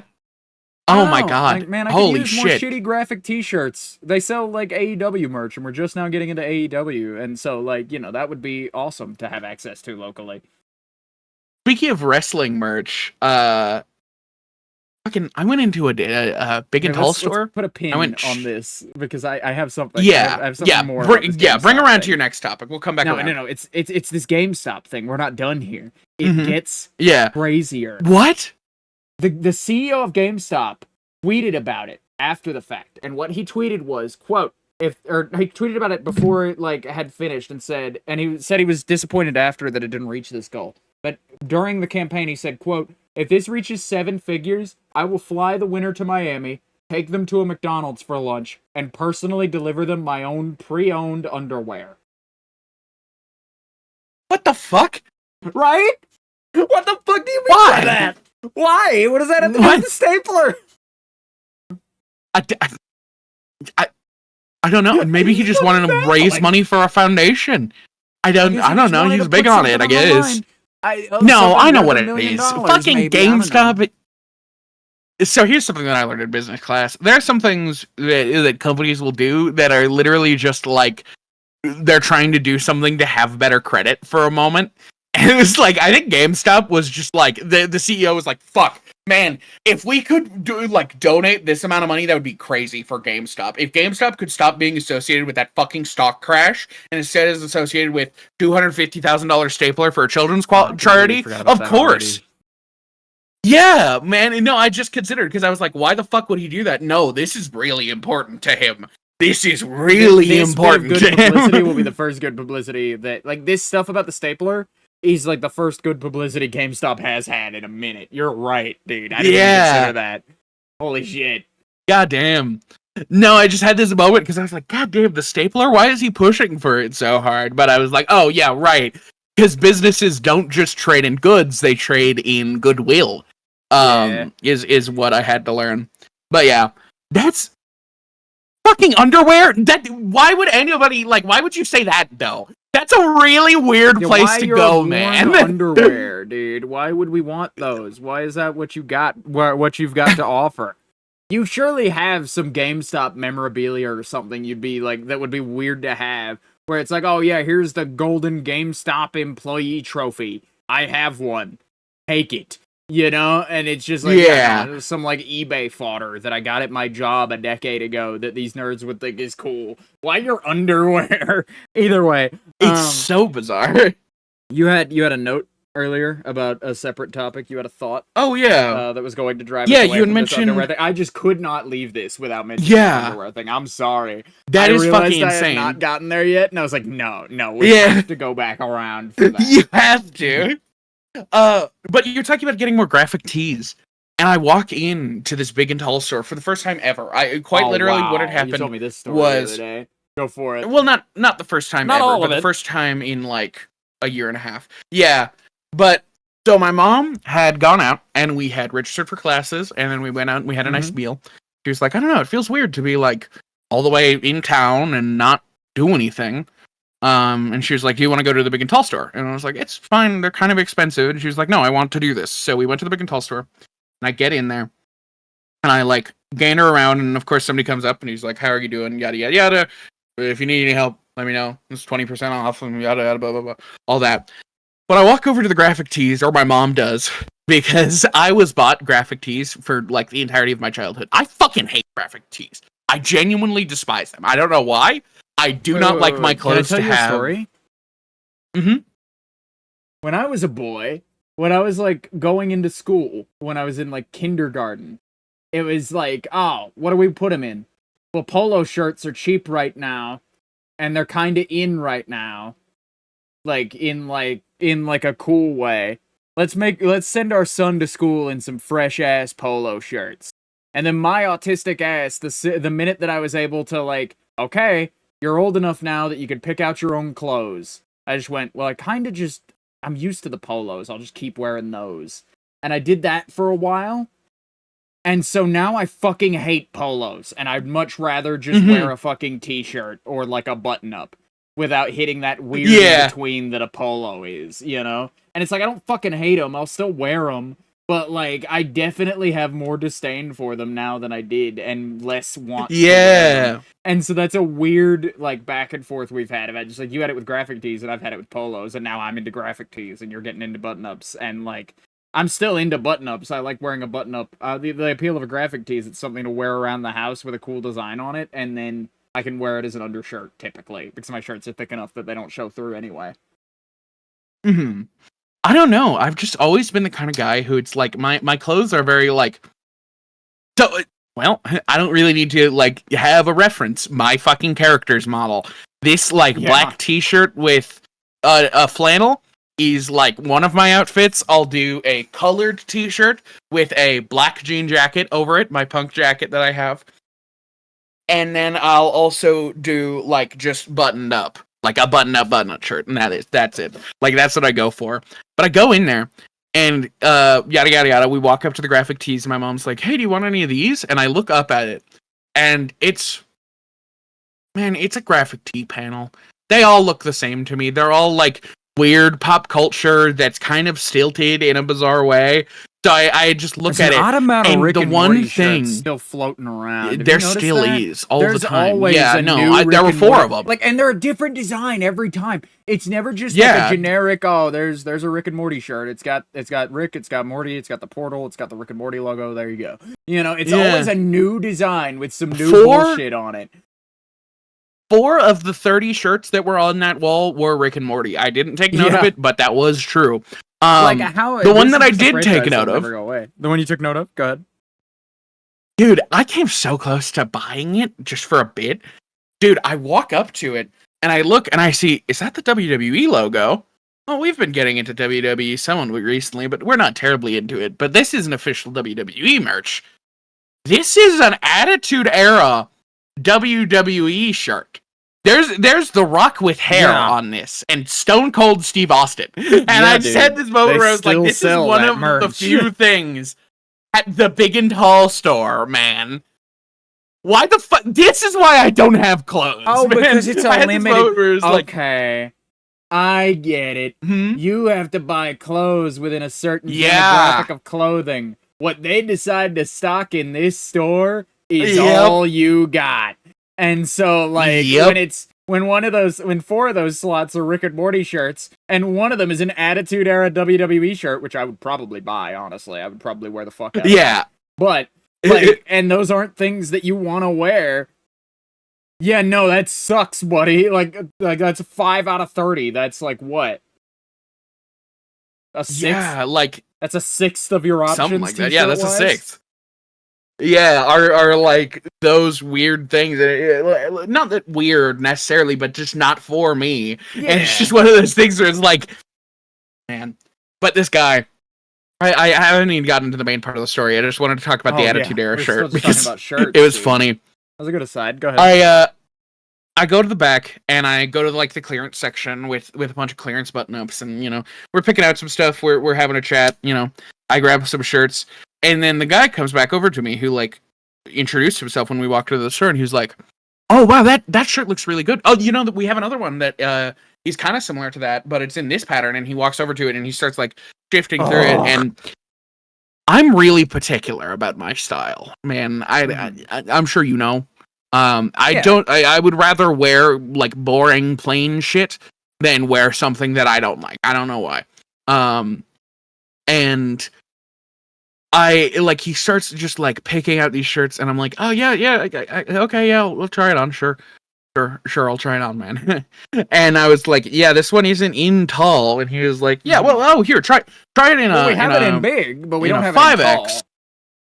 Yeah, he was like, try it in a 5X. They ran longer, and then I try it on in there, and like, listen, man, I'm a 4XL tall. Like, I need the tall. And I put on this 5X, and it's too short, and it's too goddamn baggy. But the shirts that I pick out for myself fit great on me. Who'd have guessed? But this whole time, I'm trying on these shirts, and he leads me to the back, and he's talking to us the whole time. And then I get into the changing room, he unlocks the door, and my mom's waiting outside, and he continues talking to my mom. And I thought it was like, oh yeah, they're just having a chit chat. But he's talking about layering shirts and about how the wonders of layering and how he's super into it, but it's not terribly popular, but it's hard. It's hard for a person like him who's he has to get like the thin shirts that don't have the like extra like width to them and all this, and he just keeps talking, and he just keeps talking about fucking layered shirts. And then my mom eventually gets him off of layered shirts, and somehow, some way, got to his like drunk father, and how like he started going into it where he's like, yeah, no, I'm about to be 21, and I don't know, my friends are more excited about my birthday than I am because I'm not into drinking really. My family are all drinkers. They're I think I'm turning 21 soon, and my friends seem more excited about my birthday than I am. Full stop. You're an employee at like a clothing store, and I am just here to buy my shirts, man. I know. That is like, far too far of a social overstep already. Continue. Sorry, I thought I'd mention that's what happened. One. Let me see if I can try to replicate it, because I did a good job when I came back, Fox. I had it enough fresh on the brain that I was able to do a similar like long form spout to you telling the story that he did, but like I'm gonna try to do it again. So he starts going, and he's like, oh yeah, no, my father's an alcoholic, but he's not really an alcoholic, he's a drunk, because he's never been to Alcoholics Anonymous. But I'm not really into drinking, but my friends, they do want to drink. So one time they come over and they bring all these beers, and they don't have a cooler, they don't have an ice box, they don't have any ice at all, it's just hot beer. And they're like, well, do you want some beer? And I'm like, no, I don't want any beer, I could go get some from my dad's house instead. But that's why my dad raised me to have so many beers. And he, like, when I was a kid, he would be like, oh, you thirsty? And he would give me a beer even when I was like below 10. But so that's why I was raised this way, is so that I didn't have to like have the appeal of it when I was older. But yeah, my friends, they come over and they bring these beers, and we're sitting in the back of this truck, and they hand me one, and it's hot, man, and I didn't want it. And I'm just not a big drinker. And then I walk out of the fucking dressing room wearing a shirt, and my mom looks at me and goes, oh, well, that looks nice. And then he keeps kept talking, and my mom walks up to me, and she quietly goes like, do you like the shirt? And like he's still talking about warm beer while we're doing this, and she was like, do you not like the shirt? And I was like, yeah, I don't know, the patterns aren't really for me. She's like, okay. And this is the first time that I've ever seen somebody, I felt rude about talking over him, about being like, oh, how do you feel about the shirt, while he was already talking, because that's just how I've been taught. However, he didn't fucking care. He understood. Like, he just wanted to continue fucking talking, I guess. And then he's like, well, go try on the 5XL one. And I didn't try it on because I knew it would look bad on me. But then I have to unbutton this, like, 15-button shirt, and I have to rebutton up, and he's still talking my mom's ear off. And so I have to put on this other shirt as fast as I fucking can, putting everything on the hanger and trying to clean up so that he doesn't, like, it just harassed my mom for this whole time, because, like, my mom's a really polite lady, and she would never, ever stop him if he didn't. So, like, I get out there, and I'm trying on the shirt, and he's like, yeah, I leave, and he's like, oh, so, yeah, you picked out these dress shirts. Do you want any graphic tees or anything that you want me to help you pick out some of those? And I was like, I'm happy with my t-shirt selection at home, thank you, though. And I genuinely had to just say that, because it's like, dude, I have to leave now. This made me almost, like, late to something that I was doing. I can't remember what I was doing, but I did say I was going to be late to you. I remember that. But, yeah, goddamn. That's why I don't shop in person. That whole experience is why I don't. I know it's not the retail worker's fault most of the time. Most places want you to approach the customer. But if I walk into your store and within 30 seconds of stepping in the door get, "Hi, how are you? Can I help you find anything today?" and I answer with a, "No, we're just looking," and then that is followed with anything other than like a, "Oh, all right, let me know if you need anything," then I am leaving as soon as possible. Yeah. If an employee is 10 feet away from me, commenting on everything that I happen to glance at, I am not going to ever shop in your store again. I'm sorry. When I'm shopping, Yeah. when they announced the idea of those Amazon stores where like there was genuinely nobody in the fucking store and you just walk in and you grab shit and it senses what you have in your cart and just charges you as you leave, that was like a dream to me, because like the people I want to talk to while I'm shopping are the people I brought on the fucking shopping trip. Frankly, I would like to do self checkouts. I would like it if I had to interact with as few strangers as possible during, you know, especially employees of the establishment. And I guess that's just because I don't like to be watched. I don't like to be like monitored while I'm doing shit. I don't like people like breathing down my fucking neck under any circumstance, and that falls under that category for me. And so like you know, I have a really hard time with that specifically socially. And it's like, oh man, that guy sounds like my worst nightmare. And then, you know what it is? It always lucks out to where it's like, oh, well, I guess I'm looking for something specific, except none of the stores have it that I would know of. And I've Googled it, and they say this place might maybe have what I'm looking for. So I'm going to go in, and then I'll see if I can find somebody and ask. And those are the times when nobody's behind the fucking counter, and there's just like nothing. There is like nothing and no one behind the counter, and no employees to be found, is when you need something specific and you cannot fucking find it. But all the time, no, they're always in the back and don't have an answer. Yeah, no, every employee is out there trying to get their quota in that moment. And it's like, yeah, get your bag, work on it, go for it. But man, is it annoying to me personally. That's all I'm saying. Yeah. I don't know. It wasn't even that shopping experience was all that bad, but like I get to the checkout and he checks me out, and then we continue sitting there, and somehow my mom accidentally brought up the fact that I ordered transition sunglasses, because he was like, you could also get some sunglasses back there. And my mom was like, oh no, we just ordered some transition prescriptions. And then he went on another 10-minute tirade about fucking transition lenses and how his dad really thought they were bad because his dad only knew transition lenses from the 90s. And then he just kept going. And I couldn't leave the store. I was holding my bag. I had the receipt in it. I had paid. And I was standing there doing the Minnesota goodbye with an employee. That doesn't feel like that's something that should happen. I feel bad because he was such a nice guy. He was a really nice kid. He of course, he was my age. And I just couldn't fucking stand it. It feels mean. It feels so mean to be like, yeah, this person being nice, I couldn't fucking stand. But this is the first time that I've had an outdoor social interaction that genuinely frustrated me to that degree. But yeah. Christ. But I have such a happy note to end this show on. I have like a really good topic to be hopefully our final topic. I'm hoping that that'll be good enough. Oh yeah. And the topic is that, drumroll please, the SAG-AFTRA video game strikes are over. Hmm? Oh, hell yeah! They're not allowed to use the deal currently, as I read it a week or two ago, or last week when I was getting shit together for the podcast. This is a last week holdover topic. As of the 9th, they've made a deal and they've sat down and gotten together about it and figured it out.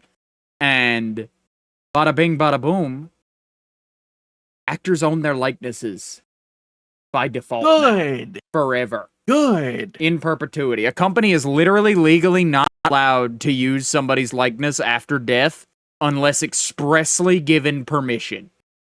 It's not you have to opt out. It is you have to really explicitly opt in your, like, at some point in your life for people to James Earl Jones you and fucking, like, keep your voice alive like some kind of, like, very fucked up, like, facsimile of you. You know? Yeah. And that's great. That the estate can't do anything about it? The estate can't even do it. No. I think the estate can under certain conditions, but you have to allow your estate that, like, level of power over you too. Yeah. Like, you have to have allowed somebody your likeness rights specifically. You know, you yourself. God damn. It can't be your estate. It has to be you. Which That's is really awesome. good. And that means that, like, because AI is out of the picture for video game voice acting in general at this stage, I don't think it was completely cut off as an option. I think they just put a lot of limitations on it and a lot more transparency laws onto it, if I remember correctly. But I remember it being worded in such a way that if you wanted to use AI in your video game, you probably would have a harder time doing that. than just getting real actors. And on top of that, everybody would have to know you used AI also. You know, like it would have to be a point on the back of your box. And so, like, that's great. That's awesome. I love that. That's really I'll have an great. update on it. I'll have an update on it next week, I hope. Because that's signed off and good. I'll be able to give more in-depth descriptions of what's going on there. But, you know, the strikes are over. A lot of video game actors can finally go the fuck back to work. A lot of games that have been stuck in development hell because of it can finally get the pipes flowing again. A lot of games that are currently casting are going to have a lot wider options, and there's going to be a lot more voice talent that aren't just like scabs and people who weren't part of the union and indie actors, you know? And it's going to be like, it's going to be good again. Video games are going to have voice acting that really holds up. And not that like video game voice acting is suffering now, but I don't know. I can't remember the last time I heard a really outstanding performance in a video game. It was certainly before the strikes started, though. Death Stranding, but that was Death Stranding, but that's all not recorded a voice performance. That's a mocap performance. Yeah, that's different. Yeah, very different. Like, I would say. I'd argue those are different enough that, like, you know. Anyway, but I was certain you were going somewhere else with this. By the way, you were certain I was going somewhere else with this. What do you mean? Where did you think I was going? So you said one final thing, and we had mentioned it, but we just forgot up to this point because we've been doing other things. We haven't talked about it on the podcast. We got into Fizzcraft as well. Yeah, we got into Fizzcraft. We're going to have a lot to say about Fizzcraft next week. Next week is the launch date. It's a Hermitcraft style server that we got invited to, that we're going to cover on next week's show. Maybe on the pre-show, maybe on the main show. Maybe we'll do both. But we're going to talk about how we got into that and then the week after that, we'll talk about how launch went, hopefully with our first guest being one of the people that run that project. Not sure who yet. Yeah. But we'll find out. So expect the first guest episode of this set pretty soon. And then on top of that, next week's being pretty stacked with some Minecraft content. And then we've got episode 60 coming up pretty soon too. Yep. A lot of stuff to look forward to in the world of Vox and Jed Fight About It. You're right. I can't believe we didn't cover that all fucking episode. Yeah. I was completely shocked because you were like, oh yeah, I've got one last really nice thing to edit on. And I was like, oh right. Vox is gonna say, I got into Fizzcraft, and then he led somewhere else, and I was like, oh, well, that's fucking amazing, actually. That's really good news to hear. Yeah, no, that's amazing news. That's amazing. Oh, educational purposes, I found something out. Apparently you can share Game Pass, like you can library share Game Pass to up to 10 of your friends. That's a thing. Interesting. Didn't know that. That's a really big boom to make me want to buy that, but I don't even play anything on Game Pass. I've sworn it off at this stage. Yeah. Like, honestly, just because I'd rather own the games. It's better to own things at this point. And again, this kind of loops back to our piracy topic. Oh, yeah. Owning things is important. Having physical media is important. And that's a PSA that we should give out. But yeah. I'll have a lot to talk about that next week because there's been a lot of news with like closures of online retailers and a lot of Microsoft issues. So we'll get into that very shortly, and that'll have a lot. Or we'll get into that next week, and that'll have a lot to do with piracy and actually owning the things that you buy online and yada yada. And digital rights management, too, probably. For anybody interested in digital rights management being discussed on this show, I suppose. Oh, man. But no, yeah, it's been a lovely show this week. I think it has a lovely, jubbly little show we've had here. And we had a very good time. We are about 2 minutes early, but that's fine. I have so many fucking topics. I have so many fucking topics, I know. Dude. I'm writing things down right now for topics for next episode. They're all so this is the first time that we've done this. You're writing topics mid-episode? Me too. I always write topics mid-episode. Yeah. Shit occurs to me, and I put it on my list with the intention of bringing it up later that episode, and then if I don't, I bring it up the next week. And I just backtrack myself to like, oh yeah, last week we talked about this. I have more to say about that. Here we go. So yeah, it's good practice. You get into it if you haven't been doing that. Anyway, here's something I've been doing. If you guys want to watch the show, you can find it every week at Sunday, 3 p.m. We post Sunday to 30 p.m. most of the time. You'll get the pre-show on the podcast, the Patreon. Sunday at 3. You said 2:30. Sunday.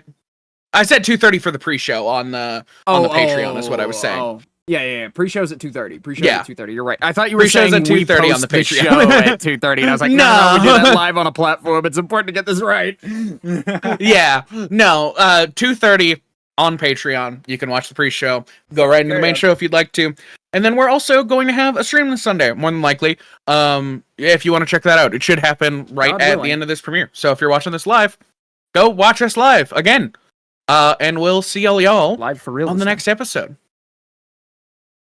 Goodbye. Bye.